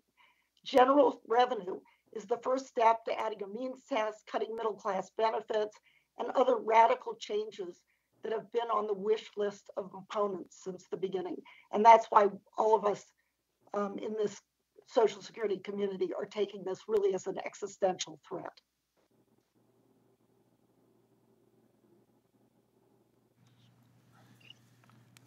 I have a question also here for Mr. Goodwin. How are active duty military and veterans faring during this pandemic? And have you heard from active duty military about the president's plan? And is that worrying them? Absolutely, yes, sir. I mean, the active duty and veteran communities have been hit really hard by this pandemic. I would point to the crisis that's occurred, to Ms. Dean's point, in veteran nursing homes at the state level have been hit really hard in veteran patient deaths. The Department of Veterans Affairs has been understaffed, short on PPE, and has been asking for additional relief from Congress. And on the active duty side, we've seen the chaos play out because of a lack of unified leadership in situations like the coronavirus outbreak on the USS Roosevelt that ended with the termination of President Trump's Navy Secretary.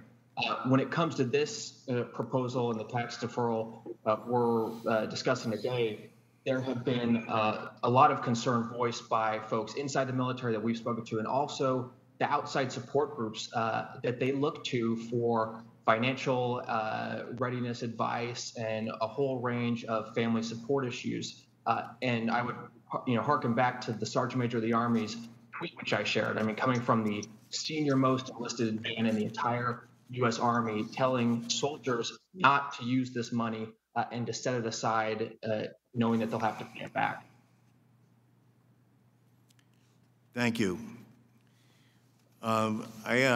For Max, you might have heard me say in my opening comments about Social Security not being a handout. This is so often misconstrued, and people who constantly refer to it as a tax. What do you mean by earned benefit, and how is the Social Security program funded? Well, thank you for the question. Hope you can hear me. We can. Can you hear me? Hear me? Yes. Okay. Thank you for the question. The program is funded by a dedicated revenue stream, the Federal Insurance Contribution Act. That's what it's really called, FICA. Many people know the term, but are not familiar with what it stands for. And this is a contribution that workers pay and their employers match it, and every time they're paid, every paycheck, and it funds the old age, survivor, and disability programs. So this is not, that's why we're so upset in the advocacy community when we hear it referred to as an entitlement. It's not something you get because you're living and breathing, it's something you pay for. You are buying insurance by paying these premiums with every paycheck. And if I could, Mr. Chairman, I thought that the exchange between Congressman Pascrell and Congressman Reed was so important. I also watched President Trump, I think he was getting on a helicopter when he told a group of reporters, this deferral and the possible permanent elimination of payroll taxes has nothing to do with Social Security. I think he said absolutely nothing to do, because we're just going to take money from the general revenue and put it into Social Security. Frankly, I'm not sure the president appreciates how Social Security is funded. I don't know if he cares about it that much. But the fact is, I think Mr. Pascrell raised the right points. You can't just say there's no problem. We're going to take this from general revenues. Where's that money coming from? Is the president going to raise taxes to come up with that money? Are other programs going to be cut? I don't think so. I think what we're looking at down the road, less money for Social Security, benefit cuts to beneficiaries. That's what's in store for working people who are depending on Social Security for the future and for current retirees. Thank you, Max. Ms. Matsui, how did Social Security help women, especially women of color, even before the pandemic? Thank you for the question, Congressman. You're going to have to unmute yourself. Can you hear me? Yep, now we can. Great. Thank you so much for the question, Congressman. Social Security is a source of income that many women, especially women of color, rely upon because of their lower lifetime earnings, because they live longer than men on average, and because they're more likely to live by themselves as they age. Having a stable, inflation-adjusted source of income that continues the rest of their lives is particularly important for them. For women who have lower wages, and this includes women of color, it's frequently very difficult to accumulate savings, including retirement savings. And so, as some of the other witnesses had mentioned, Social Security is a sole source of income for a shockingly high number of women, and especially women of color. These are some of the many reasons why, even before the pandemic, Social Security was so important for women. And during the recession, because Social Security offers a continuous stream of income, it helps offset the economic harm that the oldest and poorest beneficiaries receive. And beneficiaries are putting those dollars back into the economy, and so it serves to stimulate the economy. Those are some of the reasons why, particularly in this moment, it's especially important to not jeopardize the source of funding for Social Security. Mr. Estes, you are now recognized. Thank you, Mr. Chairman. And I appreciate all of our witnesses participating today, but I'm kind of astonished that we're actually having a hearing on this fabricated crisis. You know, the title of this hearing is Save Social Security Now. And we've talked about a lot of things like current retirees don't get the benefits that workers do from a payroll tax cut, and that lower income workers are affected differently than higher income workers. Some people mentioned that the so-called HEROES Act is a good bill, that some workers don't have pensions, that there's differences between working women and working men, and that poverty rates are bad. But we did not hear any truthful plan that the president had ever said that he wanted to end Social Security.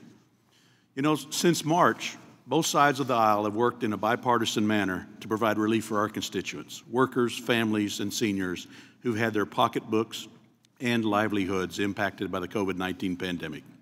In March, we came together to pass the CARES Act, which kept 51 million people employed, including 520,000 workers in my home state of Kansas.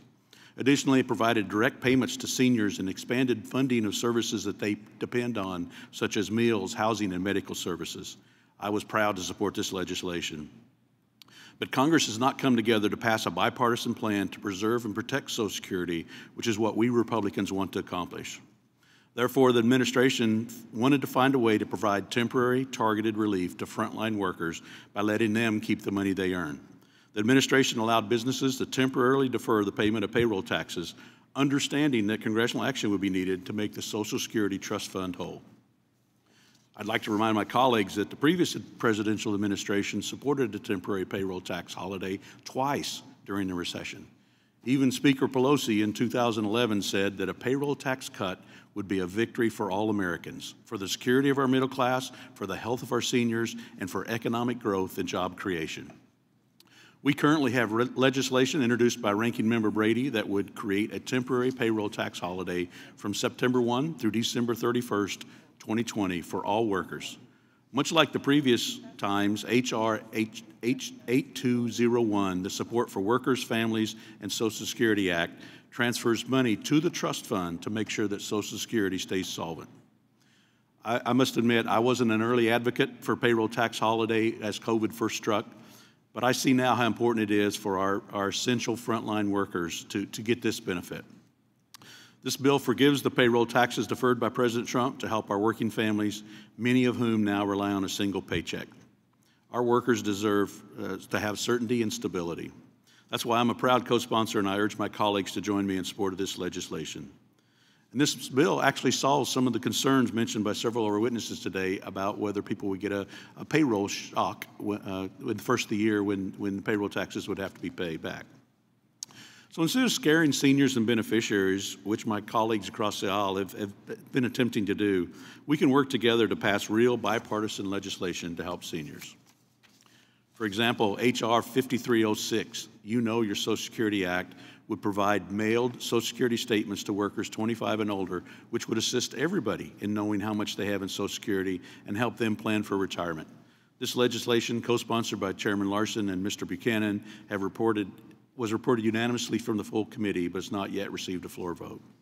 Additionally, there's Senate Bill 3731, the Improving Social Security's Service to Victims of Identity Theft Act, which would require the Social Security Administration to provide a single point of contact to any individual who needs to resolve a problem with the SSA because of misuse of his or her Social Security number.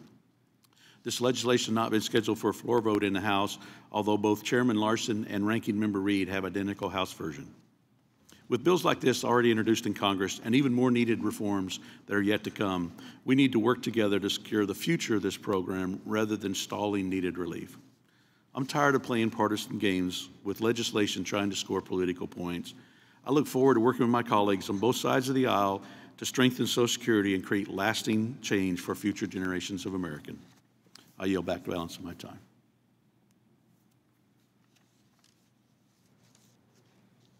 Chair recognizes Ms. Sanchez. Thank you, Mr. Chairman, and I'm so glad that we are holding this critical hearing. Today's discussion has really illuminated the difference between policies that will help families survive the greatest challenge in generations and those that just pretend to help them. I want to use my time to dig a little deeper on some of the issues that I outlined in my testimony. Ms. Matsui, I've worked for many years on legislation to increase benefits for widows and widowers. Can you expand on how critical Social Security benefits have been for women who have lost their partner during the pandemic? And would the president's actions do anything to help them? Thank you for the question, Congresswoman, and thank you for your advocacy on behalf of widows and widowers in particular. So as you are well aware, especially for older women now, the majority of widowed spouses do tend to be women, and they do rely on their spouse's benefits. A couple during their lifetime receives a certain amount of benefits, but upon the death of a spouse, that amount is reduced. And as a result, many widows And widowers will see their incomes drop, and obviously it's more difficult to maintain their standard of living and meet all of their needs on smaller amounts of income. And that is particularly acute during a recession like the one we're facing right now. So as your legislation would do, adjusting the amount of benefits that a widow or widower could receive would boost their economic security and make it easier for them to make ends meet once they have lost a spouse. And would delaying or eliminating FICA contributions help those women? It would not. Thank you. Ms. Altman, I want to ask you, it's been said that this, delaying FICA contributions or eliminating them, that's not a plan to get rid of Social Security. But can you please tell me what will happen if FICA contributions from workers and employers are delayed? Thank you so much for that question. The Social Security is current funded. So there's about $1 trillion, more than $1 trillion of revenue that comes in from those contributions. And there's a maxim in the law that justice delayed is justice denied. And unfortunately, with Social Security,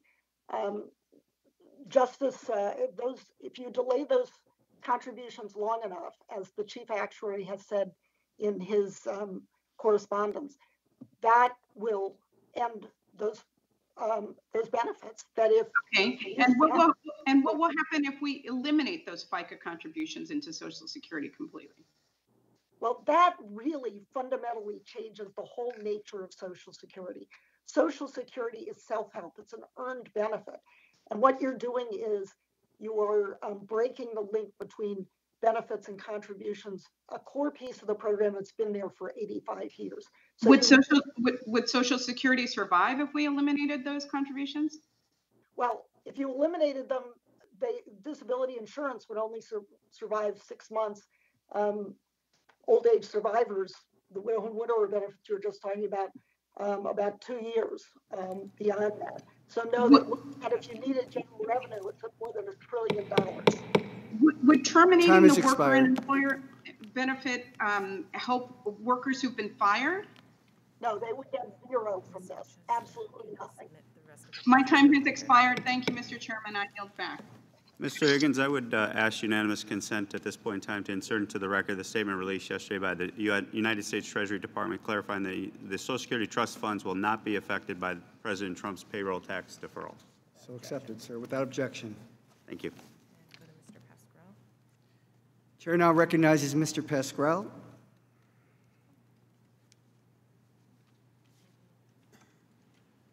Thank you, Mr. Chairman.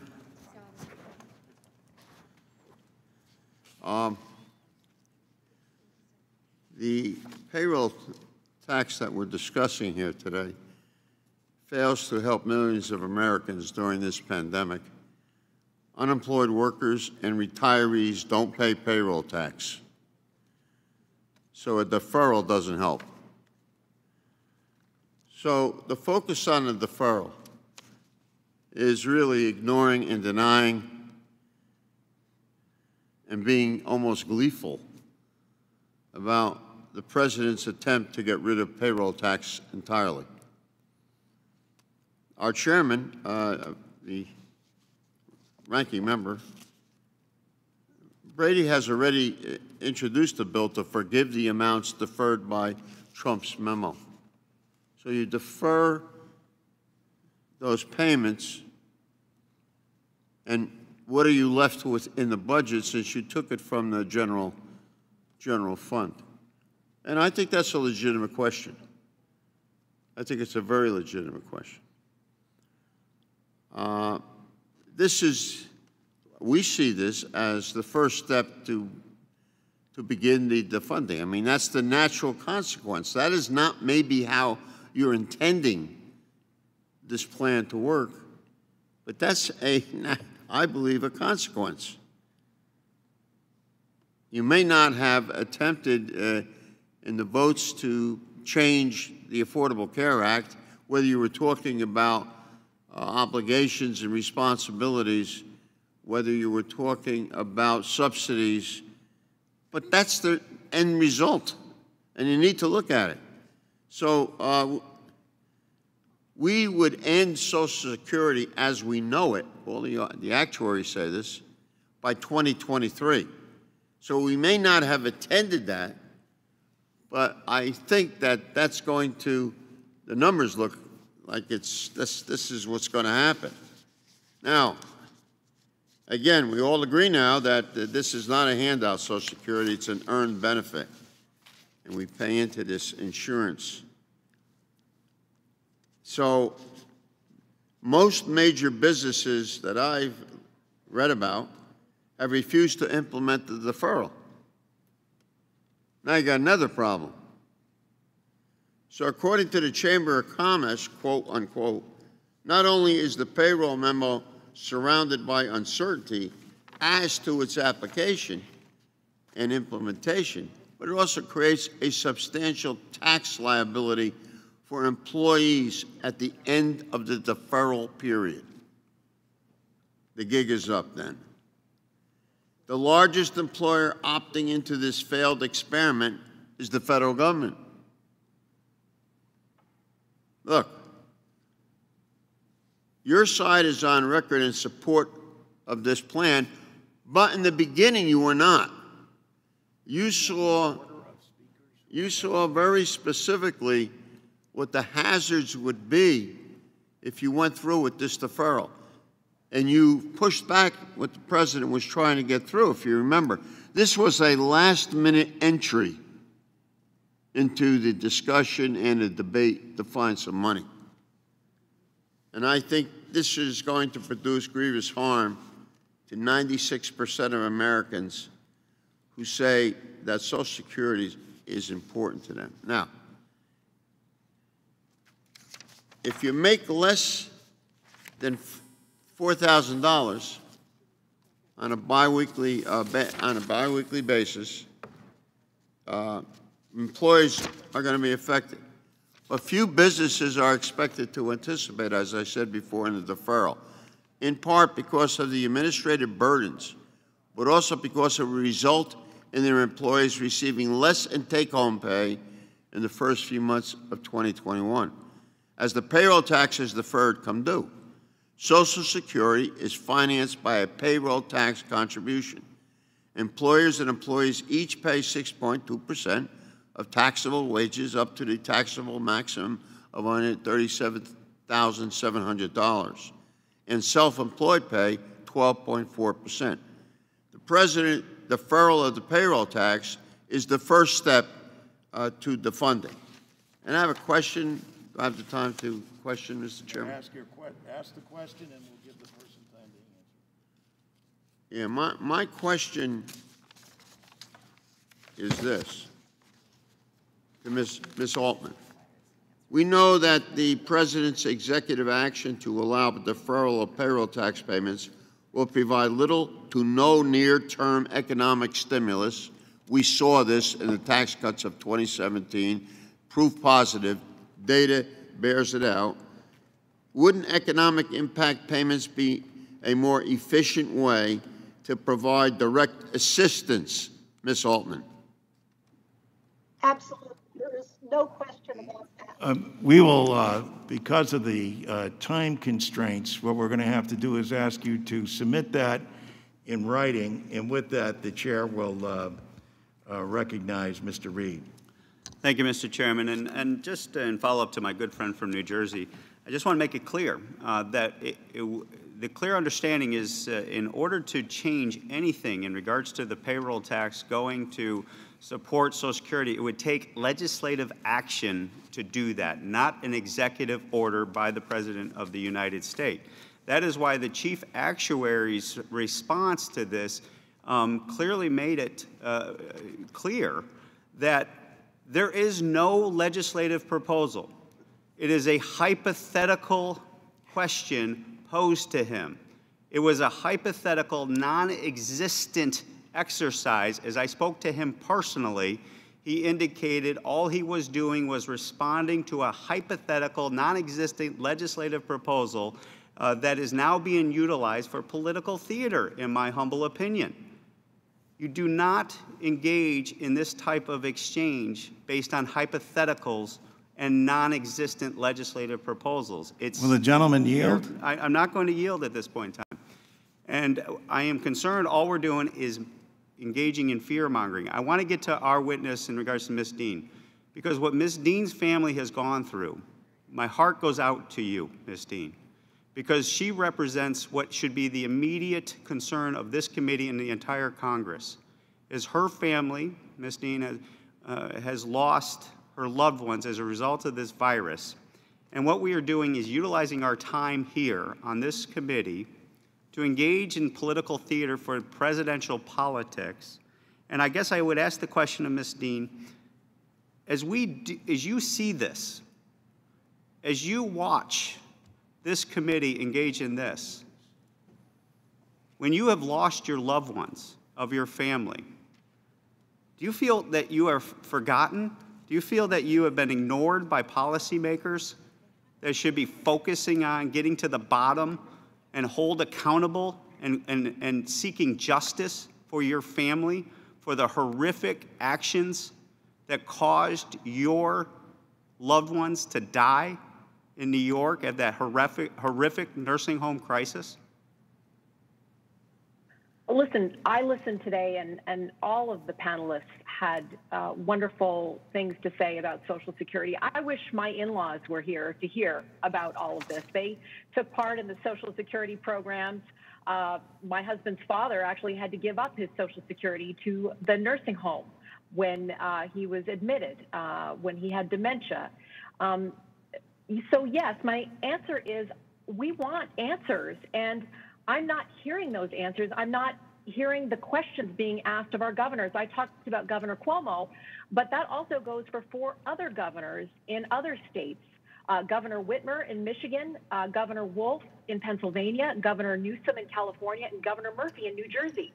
All of those governors, including Governor Cuomo, put COVID-positive patients into nursing homes, and they knew that that was going to spread the virus like wildfire. I believe it played a part in the role of the death of my loved ones. So why aren't we getting those answers? Why aren't we hearing hearings? My friends have said to me that if they didn't see me on the channel that I broadcast on or some of the interviews that I've done, that they wouldn't know that there were COVID-positive patients forced into nursing homes. So yes, I would like answers, and I am grateful for this opportunity to be able to use this platform to raise awareness for all of those families, the thousands of families who are grieving. We weren't able to have a funeral. We weren't able to have last rites. We couldn't see our loved ones before they died. So yes, before we move forward, we have to get answers to the questions we need now as to why policies were made and why we aren't getting the answers. So rather than focus on non-existent hypothetical legislative proposals that aren't in reality, we should focus on the reality of Ms. Dean's situation. With that, I yield back. I thank the gentleman, and I will now recognize Mr. Boyle from Pennsylvania. Hope you can hear me okay. Yes. Yeah. So first, let me say to Ms. Dean and indeed to the loved ones and family members of all 200,000 Americans who lost their lives because of COVID, my sincere sympathies and condolences. Unfortunately, I have a number of friends, 3 now, who have lost parents because of COVID-19. It is such a tragedy that here in the United States, the richest country on earth, we're 4% of the world's population, and yet we've had to suffer 20% of the total COVID cases and 20% of the deaths as a result of COVID-19. That was, while COVID-19 itself was unavoidable, clearly the enormous damage here in our country, more than any other, was avoidable. Now, in terms of the payroll tax, what at the moment is a deferral, although some on the other side of the aisle have legislation to make it permanent. I think the reason why there was such resistance to this idea on Capitol Hill, interestingly on both sides of the aisle initially, was the recognition that the pandemic caused our unemployment rate to spike to its highest level since the Great Depression. If you get a payroll tax cut or deferral, that only helps you if you're paying the payroll tax. And in order to be paying the payroll tax, you have to be employed. It doesn't do anything to help the millions of Americans who are unemployed. So when we look at a number of things that we can and should be doing to help people get through this pandemic, to help those who have lost their jobs, lost their businesses, a payroll tax deferral does not in any way achieve that objective. Now, to this other point, I hear maybe someone on the other side suggesting that, well, and I'm paraphrasing now, but President Trump might have been speaking off the cuff or extemporaneously. It's not a serious proposal. He doesn't mean to eliminate the payroll tax cut, even though he is, or doesn't mean to eliminate the payroll tax period, even though he has said that. I have a list here of different statements he has made along these lines. We heard Senator Wyden talk about his comments in Davos that the #1 priority for a second administration would be quote unquote entitlement reform. So I have to say, in all sincerity, I fully expect that if there is a second Trump term, there will be some sort of an assault on Social Security, perhaps dressed up in the guise of reform. Now, we've said before at various different hearings that Chairman Larson has held that Social Security is an earned benefit, that people have paid into it, and that right now we need to act before we reach the point in which it becomes insolvent. So let me say either to Ms. Altman or Mr. Richtman, can you please remind us at what point the trust fund on current projections will go insolvent, and what would that date be if there was any permanent elimination to the payroll tax as the funding source? Max, if it's all right with you, I will start and then you can follow. Sure. Thank you, Nancy. Can you hear me, Congressman? Yes. Yes. Okay. Under current law, if there's no... I was going to start if I could. Under current law, if there are no changes either in the financing or the benefits of the program, the trustees tell us that the program will not be able to pay full benefits by the year 2035. That date obviously is moving closer to the present because of, as you mentioned, there are so many people unemployed. They're not paying payroll taxes. That is moving the date closer to the present.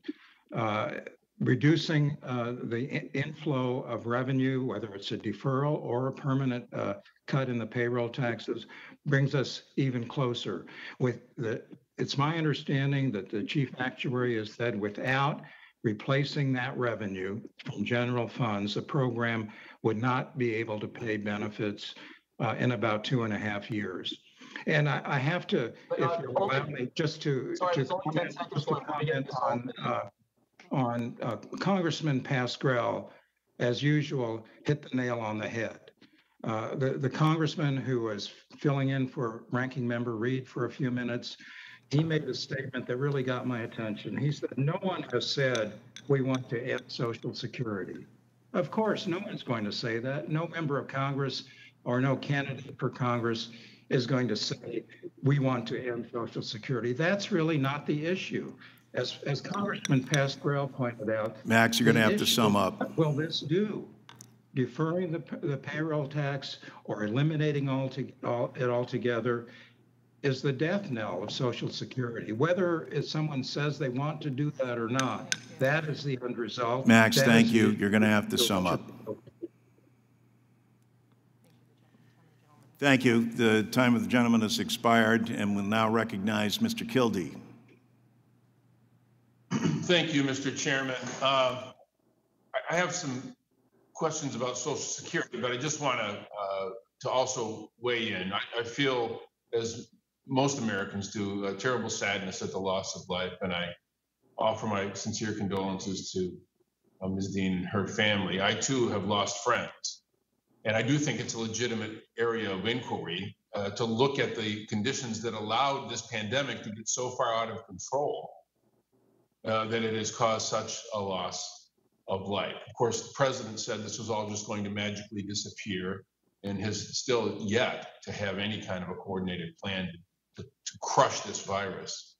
We should have hearings on that. But this is a hearing of the Social Security Committee, Social Security Subcommittee, to ask questions and get to the facts regarding Social Security, which is not a handout. It's an insurance program that the people I represent have paid through a lifetime of work to fund retirement, disability, and survivor benefits. It's been successful at lifting millions of people, widows and others with disability, out of poverty to make sure it remains available for current and future retirees. We have to enter these questions. We have to ask these questions when the President of the United States, through his own action, defers or suspends the premiums being paid to support that very benefit. So I, like my Democratic colleagues, and we're concerned about this, and we reject this attack on Social Security and its dedicated funding stream. In my own district, 176,000 families receive Social Security insurance. It's been a source of certainty for many during this terrible pandemic. And what this president has done has raised some questions about its certainty by suspending the premiums that go to support that important benefit. And this is a pandemic that's hitting older Americans particularly hard. Almost 90% of the COVID-19 deaths in Michigan have been people 60 years of age or older. That's devastating. Older Americans should not have to worry about their earned Social Security benefits with all the other worries that they have. So I want to ask Mr. Roach a question. Does the Trump administration's payroll tax deferral plan help seniors? Absolutely not. Thank you for the question. Seniors will not get anything from the payroll tax, and the unemployed people will not get anything from the payroll tax deferral or elimination. Retirees are very much they're concerned that this is the first step of defunding Social Security, and unemployed workers are not getting anything from it, and state and local workers, 25% of state and local workers don't participate in Social Security. So it doesn't help. There is action in Congress, the HEROES Act, which would help retirees for economic impact check to all Social Security and Social Security recipients.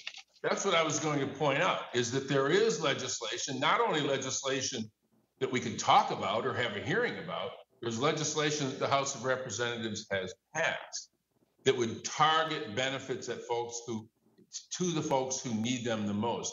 In this case, we have a Social Security payroll tax that has supported and has been the source, the premium source of that fundamental benefit program, that social insurance program, that throws a question mark over the commitment that this country has to ensure that that program will be in place.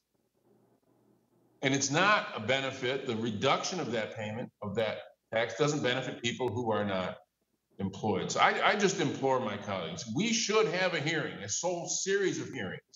And we have a special select subcommittee to deal with this in the Oversight and Government Reform Committee, to ask questions about what's gone on in this country and the policies that have led to this pandemic getting so out of control.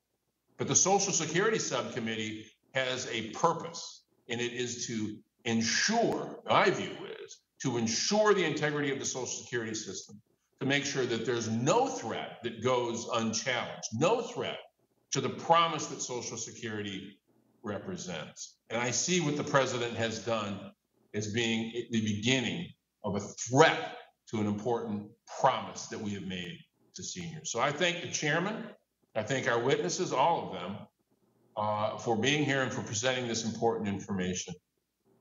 And it's just the beginning of a conversation that I think has to continue for a long time. So thank you, Mr. Chairman, for your dedication to this cause, and I yield back. Thank you, Dan. And we're going to our final member, I believe. I don't see anything on the other side. Oh, the next one is Representative Jody Arrington.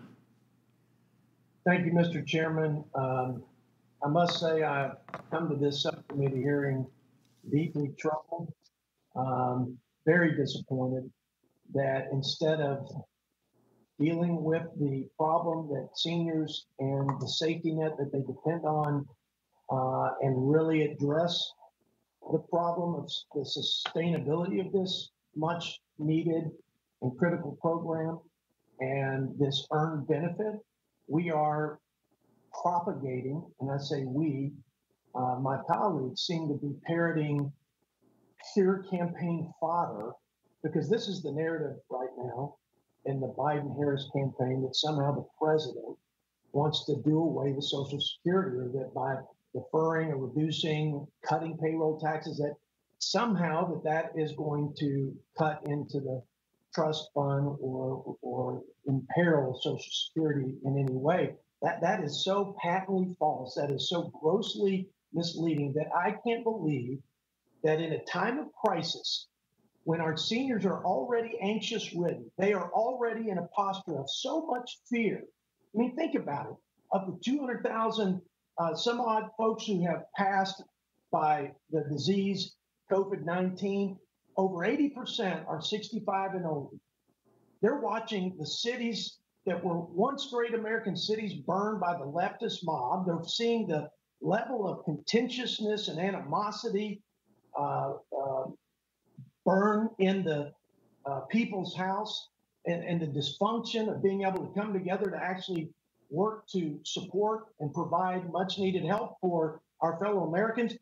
While they're in this very fragile state, mentally and emotionally, we're going to come here to push out more Biden-Harris campaign material and make Social Security a political football. It is beneath this committee to have this hearing and to suggest the president is going to cut Social Security. The Biden campaign put out a commercial, and even the Washington Post gave him 4 Pinocchios for doing that. I'm going to put it up here for everybody to see. And then in the article that the Post wrote, the ad refers to Trump's planned, quote, planned cuts. But the author of the article said, but there are no planned cuts. The ad asserts, he goes on to say, the ad asserts that if, quote, Trump gets his way, benefits will run out. But actually, the author of this article says, the letter says if the transfers would be made from general funds, so no benefits would run out. I mean, why are we preying on our seniors right now? Like, come on, guys, this is the worst time to play this sort of political game and score the cheapest of political points. So I look, the chairman is sincere about wanting to work together to solve Social Security, and he knows better than to allow this. I think this is a mistake. I think this is going to be one that, unfortunately, because I trust his intentions.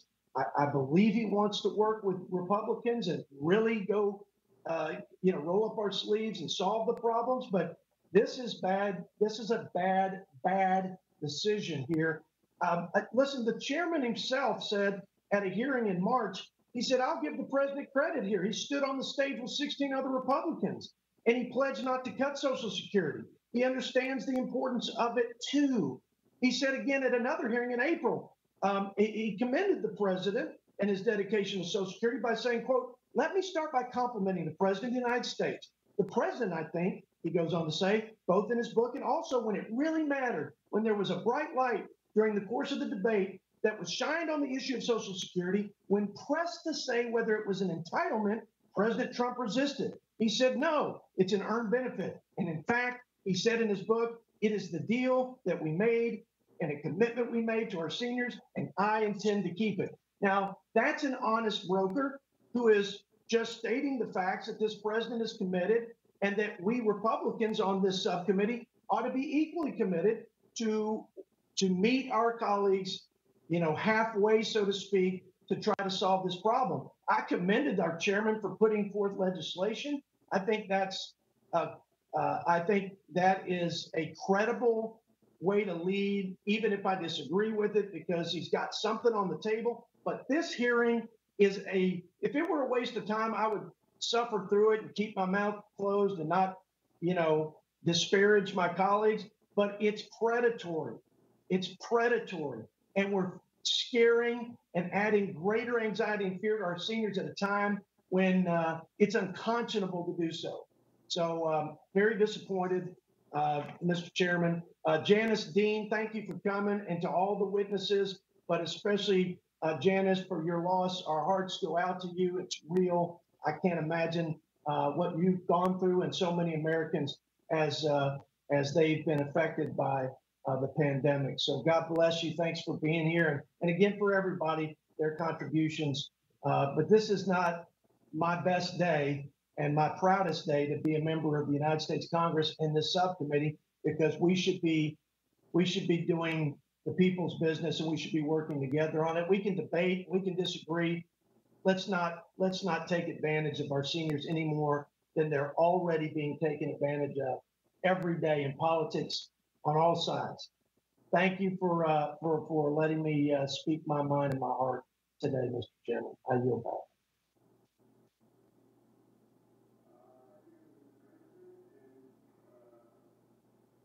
Our next speaker will be Congressperson Schneider. Thank you for joining. Thank you, Mr. Chair. Thank you, Mr. Chairman. And I want to thank all of our panelists today for joining us in this very important meeting. And as was previously said to Ms. Dean, I extend my condolences to you and your family for the loss of both your in-laws. Like so many in this country, more than 200,000 people have already buried a loved one. And we need to find a way to beat back this virus, to beat back this health crisis, this economic crisis, get people back to work and our country back on the path to renewal. The pandemic, the COVID-19 pandemic, has put unprecedented strain on our economy. Millions of Americans still remain out of work. We don't know how many businesses have permanently closed, and every week we are seeing more and more businesses in our local communities shut their doors. And we don't know how many may be on the verge of closing right now. We can all agree that our country needs drastic measures to revamp our economy, to get to recovery and renew our nation. Unfortunately, that's not what we're discussing here today. What we are discussing today are policies that will literally drain Social Security at a time when more senior citizens are relying on this program than ever before.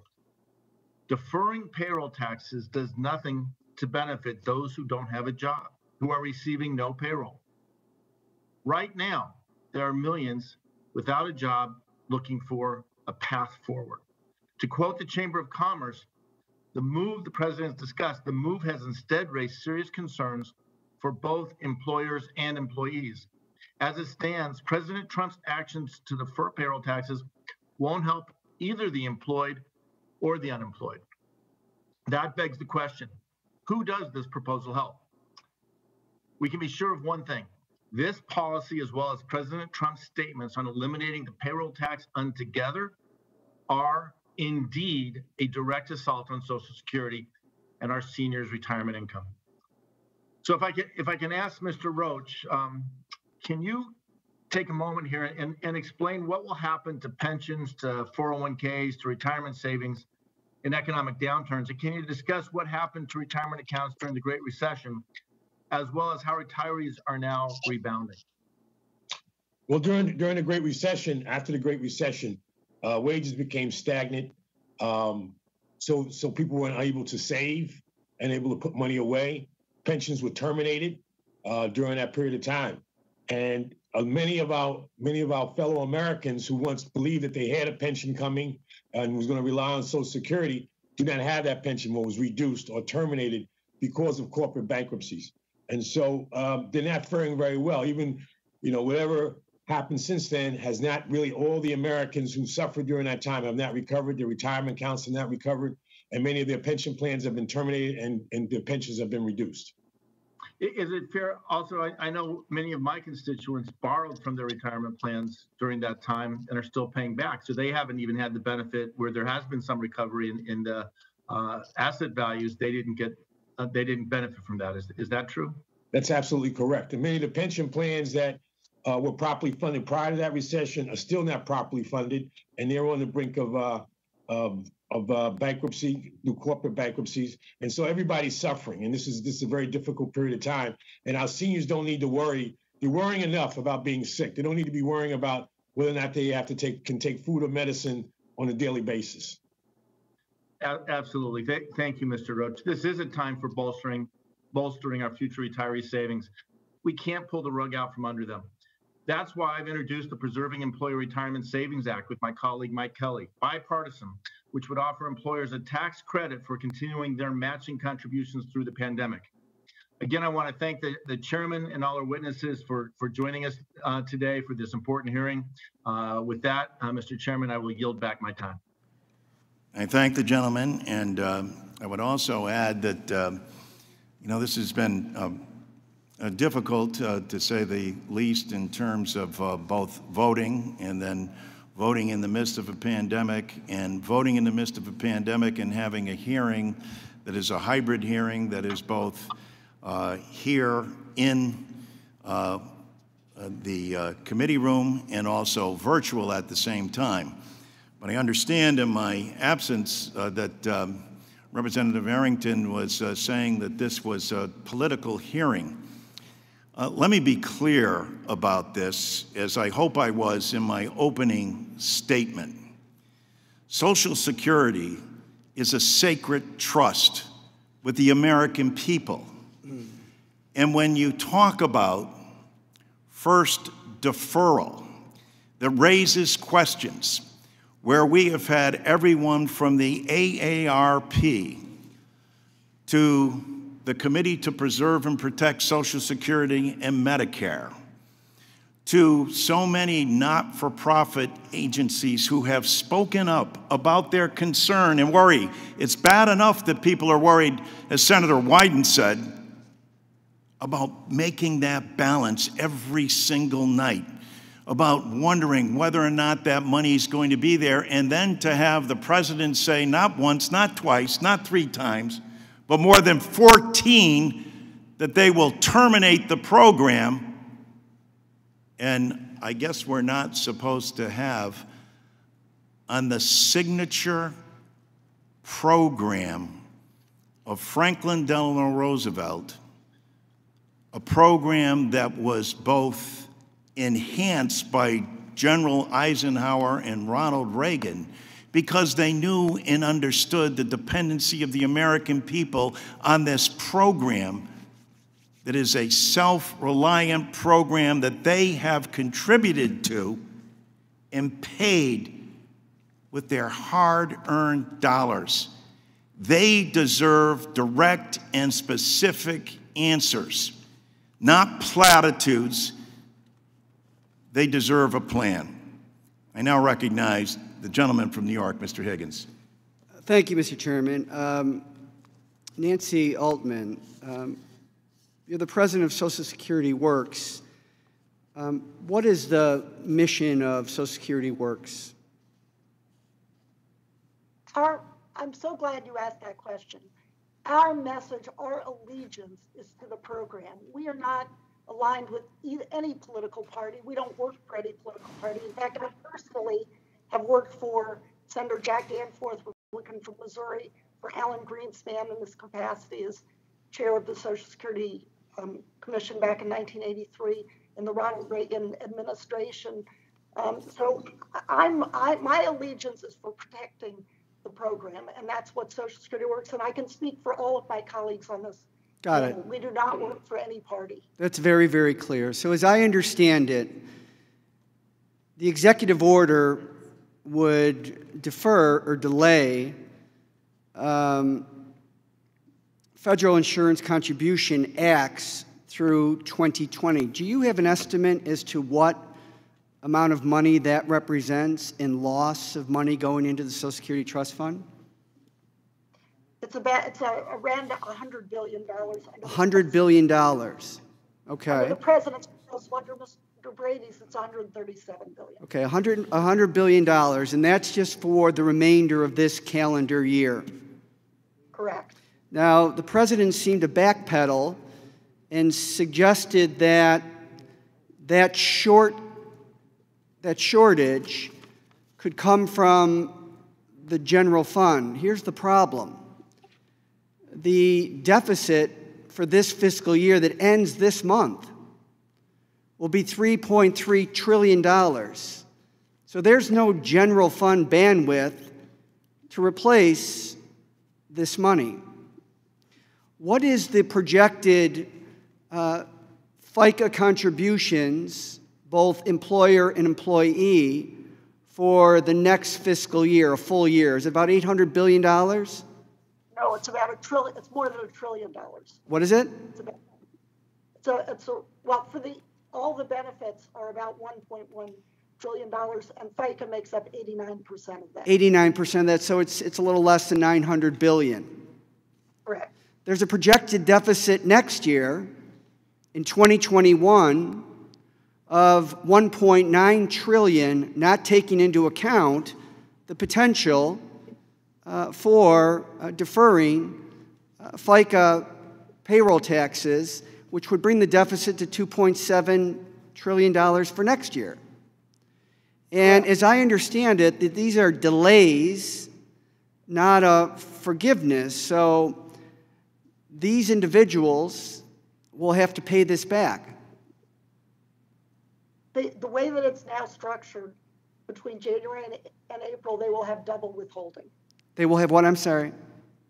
They will have to pay twice, essentially. They'll have to pay their current FICA, but they'll also have to pay the deferred amount. So it's paying double. Yeah. So the president's plan is not a real plan. It's he's deferring, but he's really bamboozling people, because this is not a forgiveness. It's guts, the very program that folks, particularly older Americans, depend on to survive from day to day. And it seems to me that the Social Security 2100 Act, which I believe most on the panel supports, is the real remedy to this problem as it relates to the Social Security Trust Fund. Is that a fair statement? That's absolutely fair. And if I may say one thing, there's a tactic going on. It's, starve the beast. It's been used with discretionary funding. It's easy to cut taxes and to put pressure on spending. And what's happening with this proposal is a starve the beast. Either the money is, is just terminated, or general revenue gets transferred. It's an existential threat to Social Security. So the Social Security 2100 Act, sponsored by our chairman, John Larson, would increase payments to everyone, would increase payments to the most vulnerable, would strengthen the Social Security Trust Fund into the next century with a modest, gradual increase in payroll contributions. Is that accurate? It is fully paid for. We have endorsed it. I think every member of this, all the witnesses here, those organizations. Any indication as to whether or not this proposal, Social Security 2100 Act, does it enjoy bipartisan support? It does in the country, but it does not within Congress. There are no Republican co-sponsors, but I think the provisions are extremely popular. Did you have any numbers as to what that bipartisan support is in the country for Social Security 2100? Well, as you say, it has a more accurate cost of living increase. That is 70 or 80% support that. 70 or 80%. And for virtually all those provisions, it's in that range. Yeah, I would argue that the president's confusing proposal is no remedy to the problem of Social Security, which is a time-honored tradition in this country, and that the only real approach, if you truly, truly support the continuation and the real strengthening of Social Security, is the Social Security 2100 Act. I yield back, Mr. Chairman. I thank Mr. Higgins, and I now recognize the gentleman from Oregon. And we would also, as we did with Senator Wyden when he was here, extend to him our prayers. I know the unbelievable situation with the fires that you have been experiencing, and wanted to make sure that we acknowledge that. The gentleman from Oregon, Mr. Blumenauer, is recognized. Thank you, Mr. Chairman. I appreciate the thoughts that you and so many of my colleagues have expressed. Words fail to talk about the horrific situation that has been faced by people in my district, throughout the state of Oregon, literally from border to border. The massive fires, the toxic air. My hometown of Portland, Oregon, which, you know, we pride ourselves in environmental quality. It had the worst air quality in the world for 3 consecutive days. It's stunning. It's stunning. So I appreciate your kind words and thoughts. I hope that we'll be able to work together for the federal government to be able to move in, to be able to remedy this horrific situation. My colleague Greg Walden, Senator Wyden, people are united in terms of trying to work with the Trump administration when this is on the line. I must admit that one of the things that's a little frustrating is that I fear what we are seeing is kind of a dress rehearsal with what's going to happen with climate change. We saw in Australia, we've never seen anything like this in Oregon. It's throughout the Northwest, and we're having, at the same time, we're having horrific climate conditions in other parts of the world. I hope this is an area that we'll be able to come together to take common sense steps to try and protect it for the future. Mr. Chairman, I strongly concur with what my friend Mr. Higgins said. This is so far off the mark, it's unbelievable. We should be dealing with Social Security. As you and the other members have pointed out, we're on a collision course in about a decade to have 25% cut in Social Security because of the trust fund being exhausted. And now we have a proposal from the President of the United States to accelerate that. It's a cruel hoax on middle-class Americans because this is just the most temporary of tax relief, and they're going to have to make it up next year when most of these people have no idea that they're still on the hook to pay for it.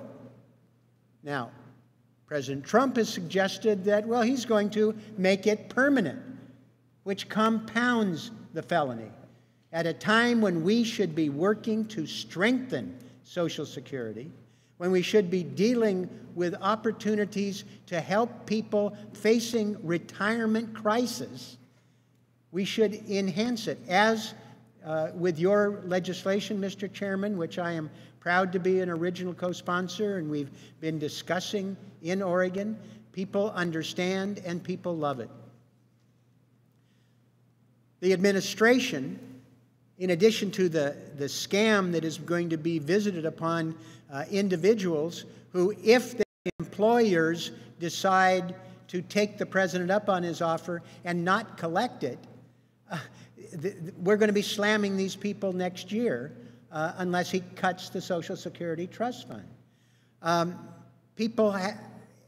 Some suggest, well, we did this during the Recovery Act in the Obama administration.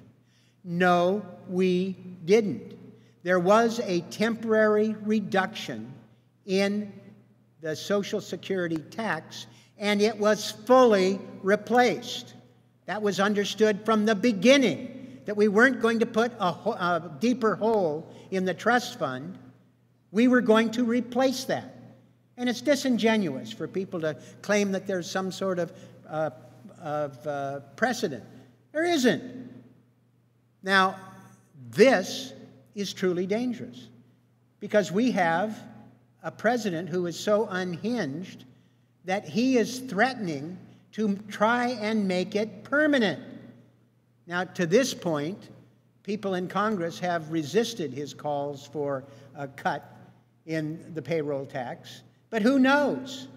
Who knows what he will force through? Look at what he has done, blocking movement to be able to have meaningful support for state and local governments that are hemorrhaging money, that are not able to provide the support that people need,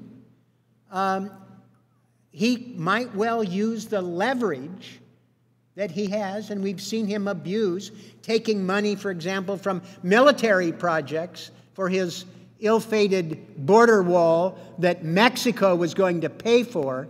It's our military that's paying for it, undercutting the will of Congress. Mr. Chairman, I really appreciate the subcommittee zeroing in on this. I appreciate my colleagues offering their perspective, but I think the facts are unconvertible, undeniable. That works. We have a looming crisis with Social Security that we need to move to address. Donald Trump's ill-advised proposal would make the problem with the trust fund worse in the short term. It would cheat American taxpayers who have no idea that they're going to get stuck for a bill if employers actually don't withhold the tax. And if he's able to follow through on his promise to make this cut permanent, we further jeopardize the mainstay of economic retirement security for Middle America. I appreciate you bringing this before us. I look forward to working with you sooner rather than later on your legislation and stand with you to call out this ill-advised proposal. We must defeat it at any cost. Thank you, and I yield back. I thank the gentleman from Oregon, and I thank all the participants today. Our witnesses were simply outstanding, and I can't thank them enough for their testimony. I learned a long time ago in being in public office that about hearings of this nature, and an old sage once told me, don't take things personally, and I never do. And so in the heat of a hearing like this, people have a tendency to say things. Sometimes they may mean it, sometimes they don't. From the outset, we heard that perhaps this hearing was a hypocrisy. And Mr. Arrington said that we were parroting pure campaign fodder. And we'd be better off praying for our seniors. He was disappointed to be a member of this subcommittee. Well, I'm sorry that he feels this way, but as an elected member of Congress, you have to reach out and listen to all the people. And I just would like to read the following. Concerns about the deferral and its implementation are also widespread amongst America's business community and major employers. Over 30 prominent businesses and trade associations, including the U.S. Chamber of Commerce and the National Association of Manufacturers, as well as Fortune 500 companies, state governments, the U.S. House of Representatives, and the United States Senate have all decided against deferring Social Security contributions out of concern for their employees. This deferral, along with the President's recent statements on the permanent elimination of the Social Security payroll tax contribution, are engendering uncertainty. Let me underscore that, engendering uncertainty among older Americans and the general public about Social Security and its ability to pay promised benefits. As such, the AARP supports the resolution of congressional disapproval. Far from being hypocritical or hypothetical, far from parroting, these are real concerns that the American people face in the midst of a pandemic. In no institution, I salute all of those who testified today, and certainly the AARP speaks truth to power always. Thank you, and with that, this committee hearing is adjourned.